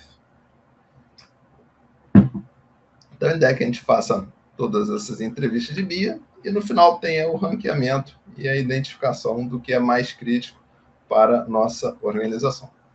Com isso, a gente pode definir cenários e montar estratégias de continuidade que vão direcionar as ações para retorno à normalidade, a continuidade efetiva dos negócios e tudo mais. O cadastramento dessas estratégias também é bastante simples. A gente clica aqui em cadastrar, pode ter um painel também listando todas as opções de estratégia da organização. Vou clicar aqui rapidamente só para vocês visualizarem o painel, listando algumas estratégias. Logicamente, isso aqui é um ambiente de teste, então não tem dados reais, mas a gente teria aqui a listagem de todas as estratégias criadas para a organização. E caso eu quisesse criar, bastaria eu ter clicado em criar. Ele vai me trazer aqui alguns formulários para serem preenchidos. Então, a gente vai ter aqui a identificação, a descrição da estratégia, quem é o revisor, o aprovador, justificativas e, efetivamente, ter o controle dessas estratégias. Tendo elas criadas, a gente pode fazer relação com os processos de negócio, também visualizar um painel aqui, trazendo os processos e as estratégias relacionadas a cada um daqueles processos. Então, de um lado, a gente vai ter os processos, do outro lado, a estratégia. Se a gente clicar neles, a gente pode ter filtros e identificar a estratégia para cada processo. Então, por exemplo, eu clico aqui em tecnologia, que é um dos meus processos. Qual a estratégia que está sendo utilizada? Então, de repente, utilizar o hot site. Se eu clicasse na minha mãozinha, eu entraria na estratégia, poderia visualizar essa estratégia. Se eu clicar aqui no processo, eu posso alterar dados relacionados a esses meus processos que foram cadastrados. Então, a ideia é que a gente tenha todas essas estratégias cadastradas e esse relacionamento efetivo com seus processos. Posteriormente, a gente pode entrar na parte de planos e procedimentos, onde a gente vai efetivamente cadastrar procedimentos que serão utilizados nos planos de contingência e que vão seguir como referência para as ações que devem ser executadas numa situação de eventual desastre. A ideia é que a gente cadastre sempre os procedimentos, primeiro, porque a gente tendo esses procedimentos cadastrados e, posteriormente, relacionado aos planos, se em algum momento eu precisar atualizar um procedimento operacional, todos os meus planos que utilizam aquele procedimento vão ser atualizados automaticamente. Então, a gente faz isso de forma compartimentada dentro da ferramenta, para que a manutenção de todas essas informações seja sempre facilitada. Então, vou mostrar aqui uma listinha, um painel com a lista de procedimentos, e mostro para vocês o que seria o procedimento, como cadastrar esse procedimento, né? O que é inserido. O procedimento, efetivamente, é o que deve ser feito. Então, aqui eu tenho um painel que vai me listar todos os procedimentos que eu criei, um quantitativo, posso fazer filtros. Supondo que eu entre aqui num procedimento que eu criei, eu vou ter aqui o descritivo. Então, vou ter o título do procedimento, um ID para o meu procedimento, a descrição desse procedimento operacional. Então, efetivamente, o que deve ser feito, atividade 1, 2, 3 e tudo mais, posso colocar imagens, posso alterar cores, isso aqui é um campo bem dinâmico, né? Então, vou descrever tudo que deve ser feito naquele meu procedimento. Vou indicar aqui o responsável e o tempo de execução desse procedimento. Então, a ideia é que eu tenho uma maleta de procedimentos, né? Cadastre sempre os meus procedimentos e utilize depois na confecção de meus planos. Tenho abas também de revisão e aprovação, então em algum momento alguém vai revisar esse procedimento e vai estar aprovando, de forma que ele, aprovado, possa efetivamente ser utilizado. Vou mostrar aqui também a nossa lista de planos de continuidade. Então, supondo que agora eu vou criar meu plano e utilizar esses procedimentos. Como é que isso é feito na ferramenta? Também é bastante simples. A gente vai ter N campos que precisarão ser preenchidos. Aqui é o meu painel trazendo todos os planos que efetivamente estão cadastrados. Traz aqui o status do plano, quem é o revisor, o aprovador, responsável, uma descrição breve do plano. Então, eu clico, ele traz aqui o que tiver descrito. E aqui a gente pode fazer filtros, né? Eu quero saber quais planos utilizam esse procedimento B, procedimento A. Então, se eu clicar aqui, ele vai me filtrar aqui embaixo quais os planos estão utilizando. Então, vamos demonstrar aqui rapidamente. Cliquei em procedimento B, por exemplo. Que plano utiliza esse procedimento B? Hoje é só esse plano aqui, que é o plano A. Se eu clicasse no procedimento A, ele me listaria eventualmente outros. E o que é esse plano? Então, clicando aqui na minha mãozinha, eu tenho aqui os dados que precisam ser preenchidos, né? Então, título do plano, identificação do plano, qual tipo de plano, né? Então, ele pode ser um plano de continuidade operacional, um plano de continuidade de negócio, um plano de administração de crises, um plano de gestão de incidentes, um plano de recuperação de desastre. Então, vou escolher aqui que plano eu vou criar e vou começar a descrever aqui seus objetivos, suas premissas, limitações, tempo de execução, a validade desse plano. Isso aqui é bem interessante, porque o sistema avisa se o plano precisa de uma revisão. Então, supondo que eu diga aqui que meu plano tem 1 ano de validade, 365 dias. Após a revisão dele, daqui a 365 dias, se ele não tiver uma nova revisão, o sistema vai me enviar um alerta, vai dizer, aquele plano já está precisando de uma nova revisão. Então, vá lá e verifique se está tudo ok. Outros dados, quem é o responsável pela ativação, o responsável suplente, quem é a equipe de execução. Caso ele já tenha tido algum teste de validação, essa data automaticamente é preenchida aqui. E temos as outras abas que precisam ser preenchidas. Então, quais são os procedimentos? Então, lembrem que eu falei que a gente compartimentaliza, né, dentro do sistema, criando primeiros procedimentos. Agora, eu só escolheria os procedimentos que estariam relacionados a esse plano. Então, supondo, sei lá, um plano de evacuação predial. Eu selecionaria aqui em associar eventos quais são os procedimentos relacionados a essa evacuação predial. Outra aba que precisaria ser preenchida é de processos relacionados. Eu ia indicar aqui para que processo esse plano tem relação. Então, ele foi criado para atender a que processo. Bastaria eu fazer a relação aqui nesta aba. Outros planos relacionados. Então, digamos que eu tenho um plano de evacuação predial, eu tenho um plano de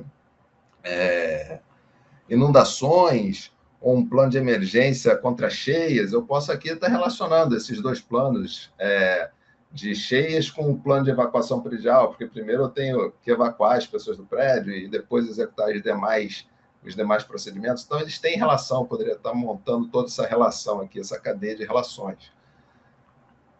Poderia estar indicando também os recursos necessários. Então, recursos em situação normal, recursos em situação de contingência, a árvore de contatos. Então, quem são as pessoas, além daquelas que eu mencionei no início do plano, que estariam relacionadas a ele, né? Eu poderia botar N pessoas a mais sendo envolvidas e o detalhamento sobre o acionamento dessas pessoas. Tem uma aba de anexo, onde eu posso botar documentos e imagens.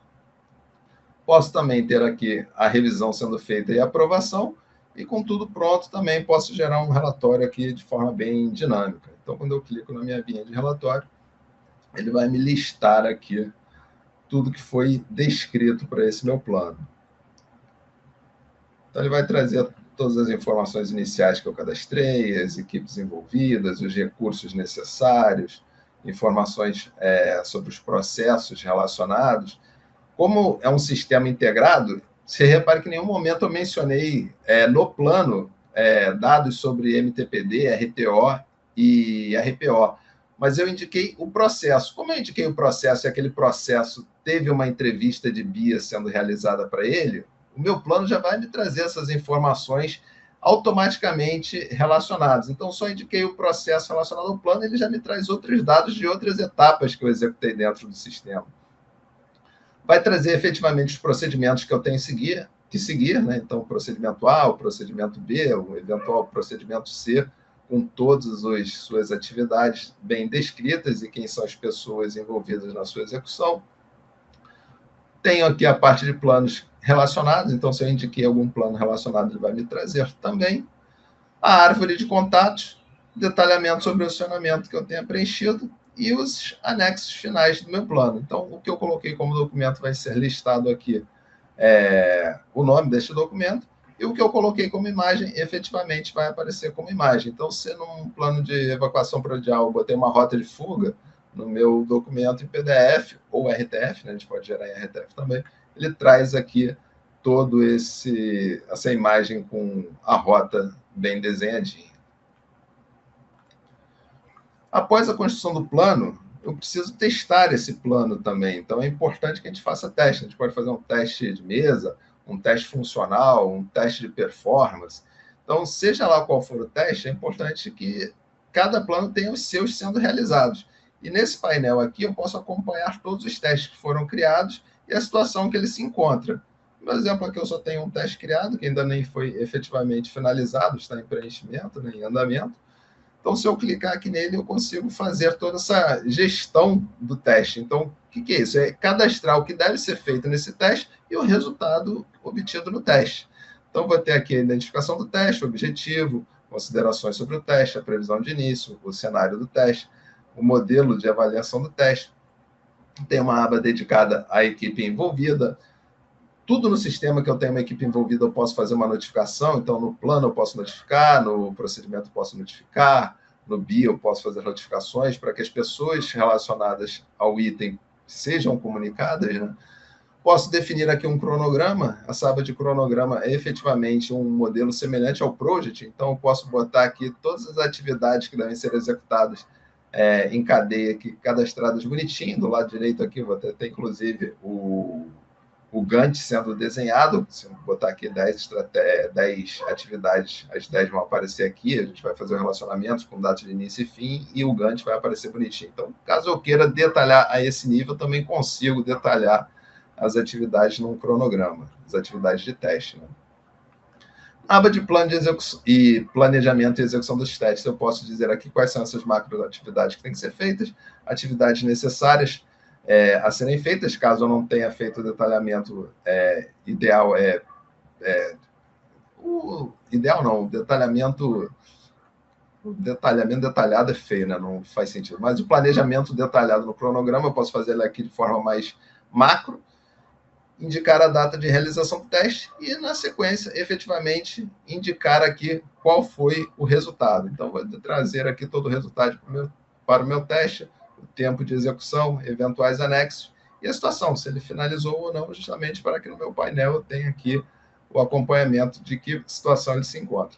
Também vou ter a possibilidade de relacionar outros eventos, executar a revisão do teste e a aprovação final do meu teste. Inclusive, essa aprovação, quando for dada, o meu plano que eu criei vai receber automaticamente a data dessa aprovação do teste. E, por fim, eu posso controlar também planos que estejam ativos na minha organização, né? Então, acompanhamento da ativação dos planos. Eu tenho um painelzinho aqui também que eu posso visualizar tudo isso. Então, ele vai me trazer todos os planos que eu criei e a situação dele, se ele está ativo no momento ou está desativado. Ideal que a gente esteja sempre numa situação desativada, né? Porque aí significa que está tudo tranquilo, não tem nenhum incidente acontecendo. Mas, caso esteja acontecendo, a gente acompanha aqui a situação de cada um dos planos que nós precisamos ativar em algum momento. E a ideia da ativação do plano é justamente poder comunicar rapidamente às pessoas envolvidas que ele precisa ser ativado. E como eu faço isso? Então, quando eu crio uma ativação para o plano, eu tenho aqui a urgência da ativação, justificativa, informações complementares, a situação de ativado, a previsão de início e término, e os anexos. Equipe envolvida, e no momento que eu preencho a equipe envolvida, eu efetivamente salvo e notifico todos eles que aquele plano foi ativado. Então, ele vai gerar lá o plano, vai seguir todas aquelas atividades descritas no procedimento, até que tudo retorne efetivamente à normalidade e a ativação possa ser desfeita. Então, com isso, eu encerro aqui a apresentação de hoje. Foi bastante rápida, tentei passar por tudo de uma forma bem dinâmica, mas caso vocês queiram visualizar com maiores detalhes, eu posso apresentar para cada um de vocês com bastante calma. Eu pulei aqui a parte de relatórios, que eu já mostrei, mas basicamente são painéis que me listam todos os planos ou todas as entrevistas de via. Com um simples toque eu posso gerá-las rapidamente, o PDF para cada um deles.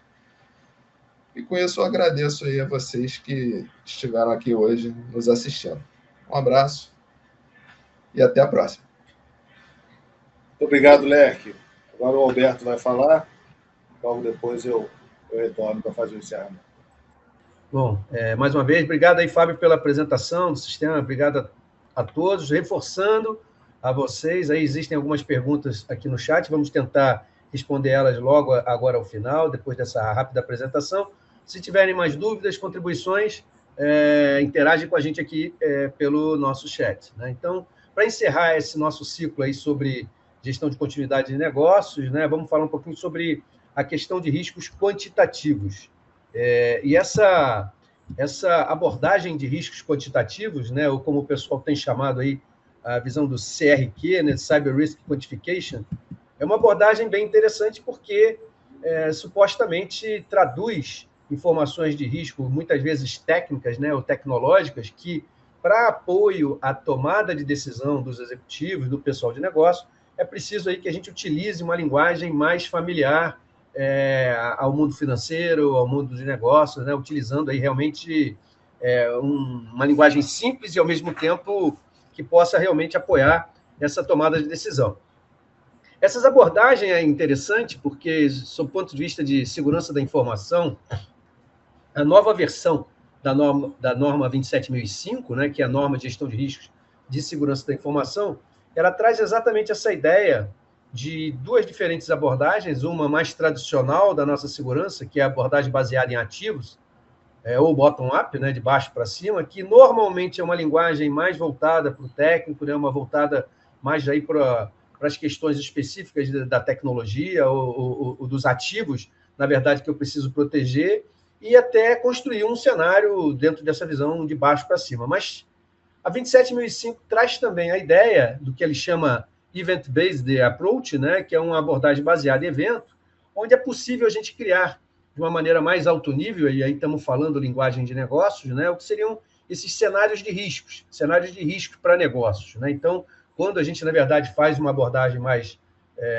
executiva, de cima para baixo, né, a gente parte do que seria essa visão de um determinado cenário de riscos, e a gente vai falar aqui, em termos de continuidade de negócio, um cenário que ficou muito em voga aí, com os casos horríveis que aconteceram, são as contaminações de ransomware, né, pedir resgate para criptografar as informações, a empresa praticamente aí sai fora do ar. Essa questão específica também de vazamento de informações em LGPD, né, o impacto que isso pode ter em termos de imagem, multas, e nesse caso específico até de continuidade de negócios envolvendo as condições climáticas, né, paralisação de serviços, de servidores, ambientes aí de escritório que as pessoas não conseguem mais ter acesso, né? Então, tudo isso são, talvez, cenários de risco que, numa abordagem baseada em eventos, a gente consiga imaginar lá no alto nível, né, e desdobrar isso em termos dos processos que suportam esses cenários, né, ou mesmo até numa camada mais inferior, os ativos que dão suporte a essa visão. Bom, em paralelo, a 27005 traz também a ideia de que as análises podem ser qualitativas ou quantitativas, né? E a gente está um pouco mais acostumado a usar as abordagens qualitativas, onde a gente se refere ao risco como um risco alto, baixo, muito baixo, né? A gente cria critérios de risco baseado nesses níveis, né? Então, se o risco é alto, é muito alto, eu considero ele inaceitável, né? E dentro de uma visão também um pouco mais moderna de risk quantification, né? O Open Fair Ele é uma metodologia consagrada e até especificamente eu tive a oportunidade de, aqui no Brasil, coordenar o grupo que traduziu o Body of Knowledge, né, os 2 documentos principais do Open Fair para português. Né? O Open Fair é um padrão que vem do Open Group, né? Então é um padrão aberto, né, para que vocês possam ter acesso, basta acessar o site lá do Open Group, né, e vocês vão encontrar os 2 documentos na sua versão em português também. Então, por favor, se tiverem interesse, vai no site do Open Group, baixa esse documento, e ele tem todo esse conjunto de informações do FAIR, de como é que a gente aplica o FAIR na prática. Né? Então, são 2 documentos, um específico do que a gente chamaria aí da taxonomia, e o outro do processo de análise de risco, que é um processo para análise quantitativa dos riscos. Né? FAIR é o acrônimo de Factor Analysis of Information Risk, né? Onde ele já parte do pressuposto desse conceito de análise de fatores. Né? Então, se a gente quer desdobrar uma medida de risco lá em cima, aí na taxonomia do FAIR, né? Tradicionalmente, a gente tem do lado esquerdo a probabilidade, tradicionalmente, a gente tem do lado direito o impacto. Né? No FAIR, a probabilidade é medida por uma frequência do evento de perda durante um determinado ano, né? Um período. Né? Então, suponha que a gente tem esse cenário de enchente, né, num data center, né? Então, isso tem a tendência de acontecer o quê? Uma vez por ano, e tomando um cuidado, porque o fato de ter a enchente não configura ainda o nosso risco, né? O FAIR, ele acaba desdobrando essa ideia de fatores, né? Que pode ser que eu tenha enchentes, que é apenas uma frequência de ameaça, mas eu preciso também estar vulnerável, segundo aqui a taxonomia do FAIR, para que aquela ameaça de enchente possa, de fato, se tornar um evento de perda, algo que possa produzir aí perdas percebidas dentro, por exemplo, desse cenário aí do data center. Né? Então, se eu estou 0% vulnerável, porque eu tenho uma série de controles, né? Ou o meu data center está em um local bastante protegido, né? Provavelmente, mesmo que eu tenha muitas enchentes, eu teria poucas enchentes bem-sucedidas no sentido do mal, aí, né? De produzir alguma perda nesse sentido. E aí a gente vai avaliando aí a taxonomia do FAIR, decompondo os fatores, e do lado direito da equação do impacto, né, o FAIR utiliza a magnitude de perda como os fatores aí que a gente possa avaliar. E aí, decompondo essa magnitude, né, sempre dentro dessa visão de fatores, né, a magnitude total ela é composta do fator de magnitude primária, as perdas que me afetam diretamente, e uma magnitude secundária, né, caso a minha perda gere perdas para outro, e esse outro, na verdade, se torna uma ameaça, porque ele pode mover ações judiciais, ou questões de contrato, ou mesmo multas ou sanções legais. Né? Então, essa taxonomia do FAIR, ela ajuda de uma forma bastante precisa que a gente possa estabelecer métricas que são comparáveis, métricas que são defensáveis, né? Baseadas em premissas, baseadas em fatos, baseados em históricos. E, especificamente, só para a gente dar uma lupa no pouco espaço de tempo que a gente tem para explorar esse tema hoje sobre continuidade de negócio, para a magnitude de perda, né, o FAIR ele define a ideia aí de que a gente tem 6 formas possíveis de perda. Então, se a gente fizer uma projeção do que seria, no caso aí desse cenário de enchente no data center, paralisando os serviços críticos, né, destruindo servidores, destruindo as instalações físicas, a gente poderia ter a primeira forma de perda de produtividade, que essencialmente aí as pessoas vão parar de trabalhar, né, e continuam pagando salário. A gente vai ter sistemas que de e-commerce, por exemplo, que vão sair fora do ar e a gente perde vendas, né? Então, tudo isso afetaria, essa seria uma primeira forma de perda, que seria a produtividade, onde a gente consegue claramente ali definir números do que seria a perda dessa produtividade em horas paradas, em vendas perdidas, enfim, todo esse trabalho aí, que seria essa primeira forma. A segunda forma é a forma de resposta. Qualquer incidente, por menor que seja, ele exige, de uma certa forma, pessoal de resposta, né? Pessoal que vai cuidar das instalações, que, na verdade, vai ter que limpar tudo, vai ter que providenciar aí, uma série aí de contingências, né? Tudo isso seria a segunda forma de perda ali da resposta. Bom, nesse cenário aí tão catastrófico, substituição é um custo mais ou menos evidente, uma série de aparelhos foram danificados, né? A gente vai precisar adquirir, substituir aí servidores, equipamentos e material de escritório, enfim, talvez até a própria instalação do data center tenha sido danificada precisa de custos diretos, e essas três primeiras formas de perda, o FER considera aí que são normalmente perdas primárias, né? Repara que são perdas que me causaram prejuízo do meu tempo parado, do meu tempo de resposta ou da minha necessidade de substituição, e tem as 3 outras formas, né, que são mais até apropriadas para as perdas secundárias. Não são exatamente perdas diretas minhas, mas são perdas de terceiro que acaba me gerando uma perda em sequência, né? Por exemplo, perda de competitividade. Pode ser que eu saia fora do ar aí, fique muito tempo fora, e aí, de fato, aí, a empresa perde negócios e perde competitividade comparada com o concorrente, né? Ou a própria instalação em si. Multas e ações legais. Pode ser que tudo que aconteceu aí por questões de contratos ou até respeitando as questões específicas, eu tenho ações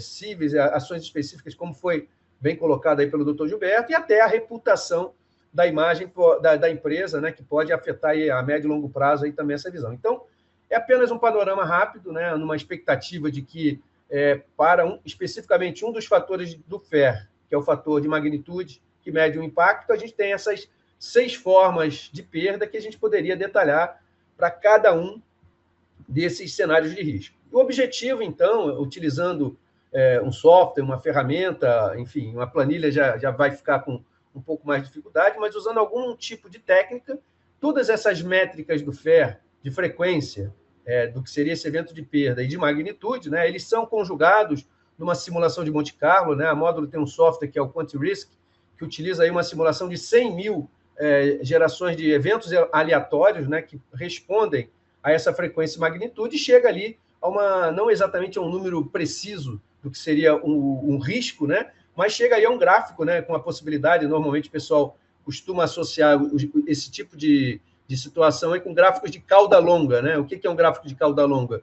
Tem muitos eventos que acontecem e que trazem prejuízos menores, mas tem poucos eventos que quase não acontecem, mas que, quando acontecem, trazem aí prejuízos absurdos, né? Então, esse gráfico aí ele permite, na verdade, utilizando estatística, definir a questão de percentil, qual é o valor mais provável, qual é a distribuição dessa curva, e tudo isso aí é apoio à nossa tomada de decisão. E aí, nesse momento aí, a gente pode até traduzir naquelas nossas faixas tradicionais do risco qualitativo, o que é um risco alto, o que é um risco muito alto, né?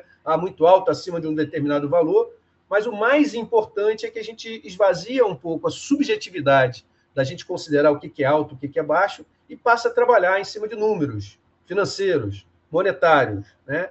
E essa é basicamente a ideia, porque se a gente tem números para o risco, né, a gente consegue também, dentro de uma visão de implementar medidas de segurança, implementar controles, né, que visam a reduzir esse risco, seja reduzindo a frequência ou reduzindo a magnitude, né? E aí fazer, inclusive, algumas simulações, né? E se eu instalar esse determinado controle, né? Então, esse é um exemplo clássico, né? Então, se eu tenho um determinado risco atual aqui, enorme, né?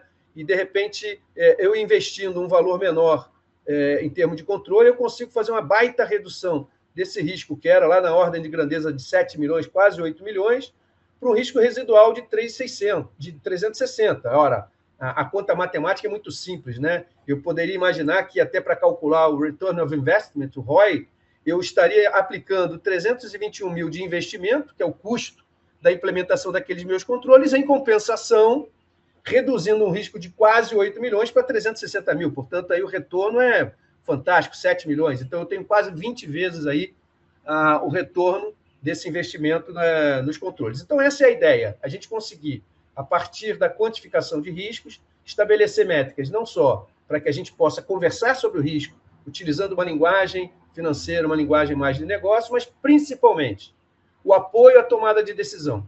A decisão se o risco é aceitável ou não é aceitável, a decisão qual é o tipo de medida de controle que eu devo tomar, né? A decisão, por exemplo, de implementar controles. É muito comum, a gente teve a Marta falando sobre a questão específica de seguros, né? Tem certos riscos que eles podem acontecer de baixa frequência, mas um impacto enorme. Então, nesse sentido, muitas vezes a ação recomendada, por exemplo, em termos de tratamento, pode ser compartilhar, né? Ou fazer um seguro, ou fazer essa terceirização junto com algum outro componente.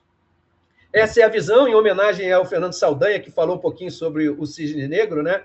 A dúvida e a pergunta não só se esses eventos climáticos que têm acontecido, se eles de fato vão ser suficientes para que a gente mude de atitude, para que a gente possa ter uma outra cultura ou forma de pensar sobre esses problemas climáticos na nossa sociedade, nas nossas organizações, mas eu traria também uma expansão dessa ideia de que a gente possa, eu acho que o Rubens comentou com a gente aí no chat dessa nossa live, né? Será que o C-Level, o nível C, né? Os executivos estão, depois disso tudo acontecido, será que eles estão sensibilizados, né? Então, Rubens, a forma da gente sensibilizar é exatamente isso, a gente aproveitar esses cenários, infelizmente são cenários negativos, né? De problemas, de catástrofes que acontecem, mas que a gente possa, por exemplo, agora nesse momento, medir quais foram de fato os prejuízos, né? Até para começar a criar um acervo histórico do tamanho desse prejuízo, quanto foi o prejuízo em produtividade, quanto foi o prejuízo em resposta, quanto foi o prejuízo em substituições. E isso vai nos tornando aí, na verdade, uma referência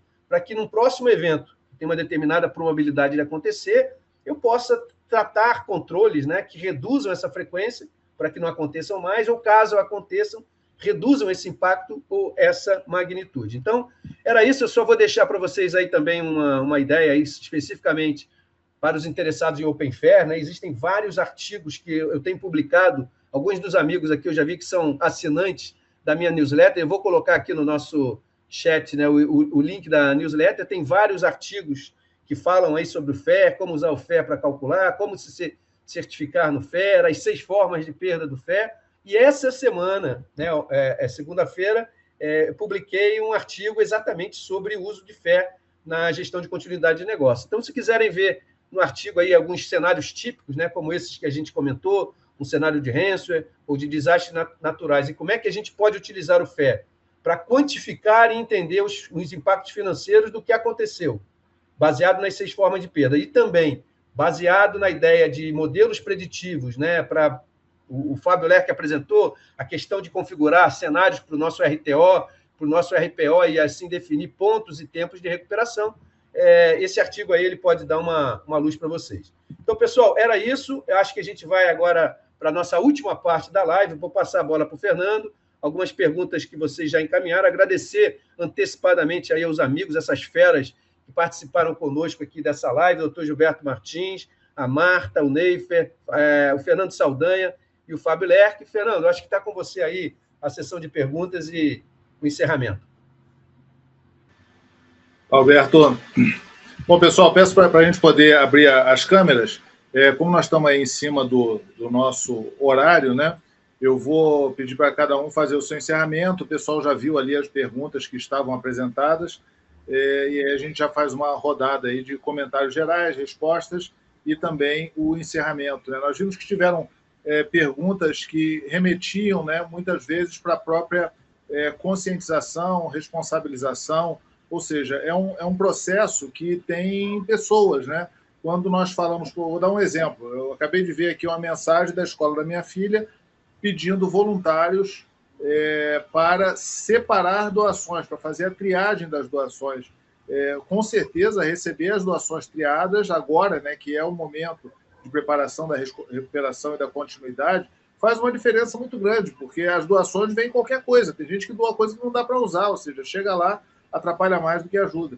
Então, talvez o próprio conhecimento, né, nós não temos muitos treinamentos aqui, você vê que no caso do acidente que ocorreu do tsunami e o acidente em Osaka, lá no Japão, que os japoneses já estavam treinados, ou seja, tinham 100 mil pessoas treinadas pela Cruz Vermelha semanalmente que atuaram automaticamente, ou seja, a própria sociedade foi para lá de forma organizada. Então, eu entendo que esses processos de plano de continuidade de negócio, né, tanto as iniciativas privadas e as exigências de agência reguladora ajudam realmente no entendimento de algo como nós vimos agora, que realmente as pessoas até fazendo um sacrifício além do que elas podiam para ajudar, para se tornar voluntárias, e as grandes ajudas que chegaram, e sempre chegam, né? Nós atuamos aqui em alguns desastres desse tipo, atuamos na chuva de 2010 no Rio de Janeiro, no caso lá da Serra também, em 2011, em alguns eventos também, nas Olimpíadas, que ocorreram uma série de atividades que exigiam alguns tipos de concentração e automatização. E aí a pergunta que eu digo, né, que eu vejo, é que as pessoas talvez não estejam acostumadas a enxergar tanto conhecimento que estão ligados à continuidade de negócio. Nós falamos aqui de questão jurídica, de seguro, de questão de mudança climática, de modelos matemáticos, que o Alberto falou, o Leque falou sobre a atuação de software, né? Então, eu pediria aí para cada um fazer as palavras finais e buscar algumas respostas, já agradecendo a todos que participaram e também aos nossos palestrantes. Vamos fazer na ordem aí, o doutor Gilberto, por favor. Mais uma vez, obrigado aí por estar junto com a gente. Fernando, eu que agradeço. Eu queria agradecer também a Ana Montenegro pelas perguntas aqui. Aproveito esse encerramento aqui, respondendo as perguntas, né? Eu acho que a conscientização é o principal item, inclusive, que gera demanda, né, de ferramentas, né? E eu diria duas coisas com relação à conscientização, numa visão muito pessoal. Primeira, fazer um PCN público-privado, porque se tudo está em ecossistema, em cadeia, né? E como o Fernando estava dizendo, o PCN tem que ser orgânico dentro da organização, mas, de repente, com o mundo externo da organização, se ele estiver alinhado, né? E eu acho que a ferramenta da Módulo é tão amigável e completa que, se ela fosse usada de uma forma ampla, assim, em cadeia, pelo ecossistema, seria sensacional. E a segunda coisa é subir o sarrafo na equação de custo-benefício, né? Ter mais prêmios, né? Ser mais premial com relação ao investimento em PCN, né? Em adaptação climática, e, por outro lado, subir o sarrafo também na responsabilização. Você vê, Suíça e França foram acionados na justiça para ficar claro que não estavam investindo o suficiente, não estavam preparando o suficiente. 5.000 é o número de ações, número de pessoas que acionaram o Rio Grande do Sul nos últimos 8 anos por enchentes. 5.000 é nada, comparado aos milhões de afetados agora. Então, o Ministério Público, entrando com ações coletivas, eu acho que é preciso mais responsabilização, mais prêmio, mais responsabilização e alinhamento com uma ferramenta que seja usada ao longo da cadeia. Muito obrigado, até uma próxima. Bom, só agradecer mais uma vez. Na hora que eu agradeci, o Alberto não estava, mas eu faço questão de dizer que há 25 anos a gente está junto aqui, Alberto. Em 99 eu fui ali de frente ao consulado americano conversar com vocês pela primeira vez, morrendo de medo desses caras feras, os donos do Curió. Fui lá conversar com vocês. Então, obrigado por estar aqui pelo convite mais uma vez. E só respondendo um pouquinho, né, das perguntas, eu acho que a melhor maneira de conscientizar é sempre que acontece algum problema interno, é mais até natural, mas usar os casos que acontecem e sempre fazer a pergunta. E se fosse conosco, a gente estaria preparado? Eu acho que essa é uma maneira de conscientizar, que do tipo, se acontecesse aqui dentro de casa, eu estaria preparado com isso para responder a esse desastre, esse incidente? E hoje aqui no Brasil, dificilmente vai ter uma empresa grande que não tenha, em algum momento, tenha sido afetada pelo desastre no Rio Grande do Sul. O Rio Grande do Sul é uma parte do nosso mercado. Hoje eu não sei mais quantos estados nós somos, acho que os 25 estados. O Rio Grande do Sul deve ser um 25 avos do mercado brasileiro.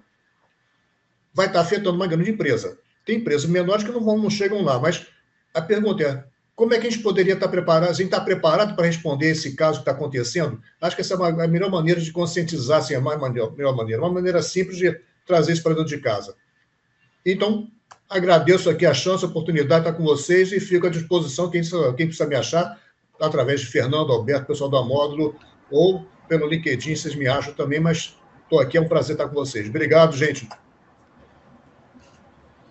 Obrigado, Saldanha, pela parceria de longa data. Bodas de Prata, 25 anos, hein? Caramba, rapaz, pois é. Passa tudo rápido. Estamos juntos. Eu usei o Curió lá atrás, eu estava no CEP quando eu vi esse tal de Curió da primeira vez na minha vida. Eu nem era nascido nessa época, Saldanha, mas meu pai acho que trabalhou com isso. Bom, pessoal, obrigado mais uma vez aí por essa oportunidade. Eu não sei se o Leque está aí, Alberto. Estou aqui, desculpa, Leque. Fala aí, Leque. Tá sem peço desculpa, primeiro porque minha câmera está com um probleminha aqui, a hora funciona, a hora falha, eu não consegui aparecer. Mas queria agradecer a presença de todos e a oportunidade por estar demonstrando a ferramenta. Peço desculpas por ter sido um pouco dinâmica essa apresentação, mas quem precisar, eu posso repeti-la de forma bem mais didática e calma quando precisarem. Eu vi que existe uma pergunta da Marcela, né, sobre identificar processos críticos e se ela consegue identificar as aplicações críticas. Sim, a ferramenta, na linha da entrevista de BIA, você prepara ela para cada um dos processos. E durante as perguntas da entrevista de BIA, existem questões relacionadas justamente aos sistemas e aplicações críticas, onde a gente vai estar dizendo em cada processo ou atividade que é executada, quais são os sistemas e aplicações utilizados e quais desses são os críticos. Então, tendo em vista que em cada entrevista a gente tem a resposta e a identificação de quais são os críticos, a gente consegue ver quais são os críticos para cada processo e quais são os críticos em cada processo crítico da organização e fazer um ranqueamento disso tudo. Então, a ferramenta permite isso de forma bem fácil e dinâmica. Bom, não via mais nenhuma pergunta relacionada ao sistema, então gostaria só, mais uma vez, de agradecer a todos e passar a palavra ao Alberto. Tá joia. Bom, obrigado, Leque. Então, pessoal, realmente aí chegamos ao final aí da nossa apresentação e acho que o importante, né, como foi falado, o foco estava em mudanças climáticas, né, porque esse é um item que está bastante em voga, mas o mundo está cada vez mais digital também, né? Então, o doutor Gilberto levantou alguns pontos sobre a importância das regulamentações. Na Europa vem aí, tem o DORA, né, que é uma regulamentação específica que está indo para áreas financeiras, né, que é exatamente a ideia da resiliência digital, né? Isso não será nenhuma surpresa se amanhã ou depois nós tivermos uma nova legislação aqui, como foi a LGPD, especificamente exigindo das empresas digitais, né, ou as empresas que hoje são infraestrutura crítica digital, que tenham as suas preparações e capacidade de resposta para que não afete a sociedade como um todo, né? Não só, então, a parte física climática, mas também a parte digital. E, normalmente, para encerrar, essas regulamentações costumam sempre apontar a ideia da implementação das melhores práticas, né, ou as boas práticas. E, nesse sentido, aí, eu acho que a gente falou um pouquinho sobre isso, a ideia de utilizar padrões, né, a 22301, como foi abordada, né, e aí ela traz a ideia de se implementar um SGCN, né, que é um sistema de gestão de continuidade de negócio, e como o Lerck apresentou, né, é possível que a gente possa automatizar a implementação desse sistema de gestão de continuidade de negócio, o que, para uma eventual auditoria, por exemplo, tudo vai estar bastante organizado, de uma forma bem simplificada. Então, estamos à disposição. Passo para o Fernando para fazer, então, os nossos agradecimentos e palavras finais. Obrigado, pessoal. Ok, pessoal. Muito obrigado a todos que ficaram aqui até agora. Nós tivemos bastante pessoas que passaram aqui pela nossa live. Eu acho que os temas foram importantes e, principalmente, né, eles trazem esta visão que, para você fazer continuidade de negócio, né, é necessário um conjunto de conhecimentos diferentes. E até uma pergunta sobre a conscientização do C-Level, né, que é algo realmente que é justificado por uma gestão de riscos. É o aspecto realmente da tomada de decisão ou da não tomada de decisão, ou seja, de você não tomar determinada ação, mesmo conhecendo, né, os riscos existentes e as probabilidades existentes. Então, nós estamos à disposição, vocês podem entrar em contato conosco, caso queiram trocar ideia sobre esse assunto ou apresentar algum desafio. Nós temos realmente essas relações e essas proximidades de pessoas que nós estamos o tempo todo conversando, exatamente porque o desafio ele exige conhecimentos bastante diferentes e nós estamos trabalhando com a gestão da incerteza, né, cada vez mais, com a gestão dos efeitos, com a gestão dos riscos, com a gestão dos objetivos, com a gestão dos incidentes, ou seja, de elementos que não estão sob a nossa gestão e que, de alguma forma, nós precisamos estar melhor preparados para lidar com todos eles. Então, muito obrigado e até uma próxima vez. Estamos à disposição para contatos com todos vocês. Nós deixamos os contatos do LinkedIn de todos os palestrantes aí nos comentários, né? Nós tivemos boas conversas dentro do chatzinho. Então, obrigado a todos. Um bom restante de semana para todo mundo. Um abraço. Obrigado.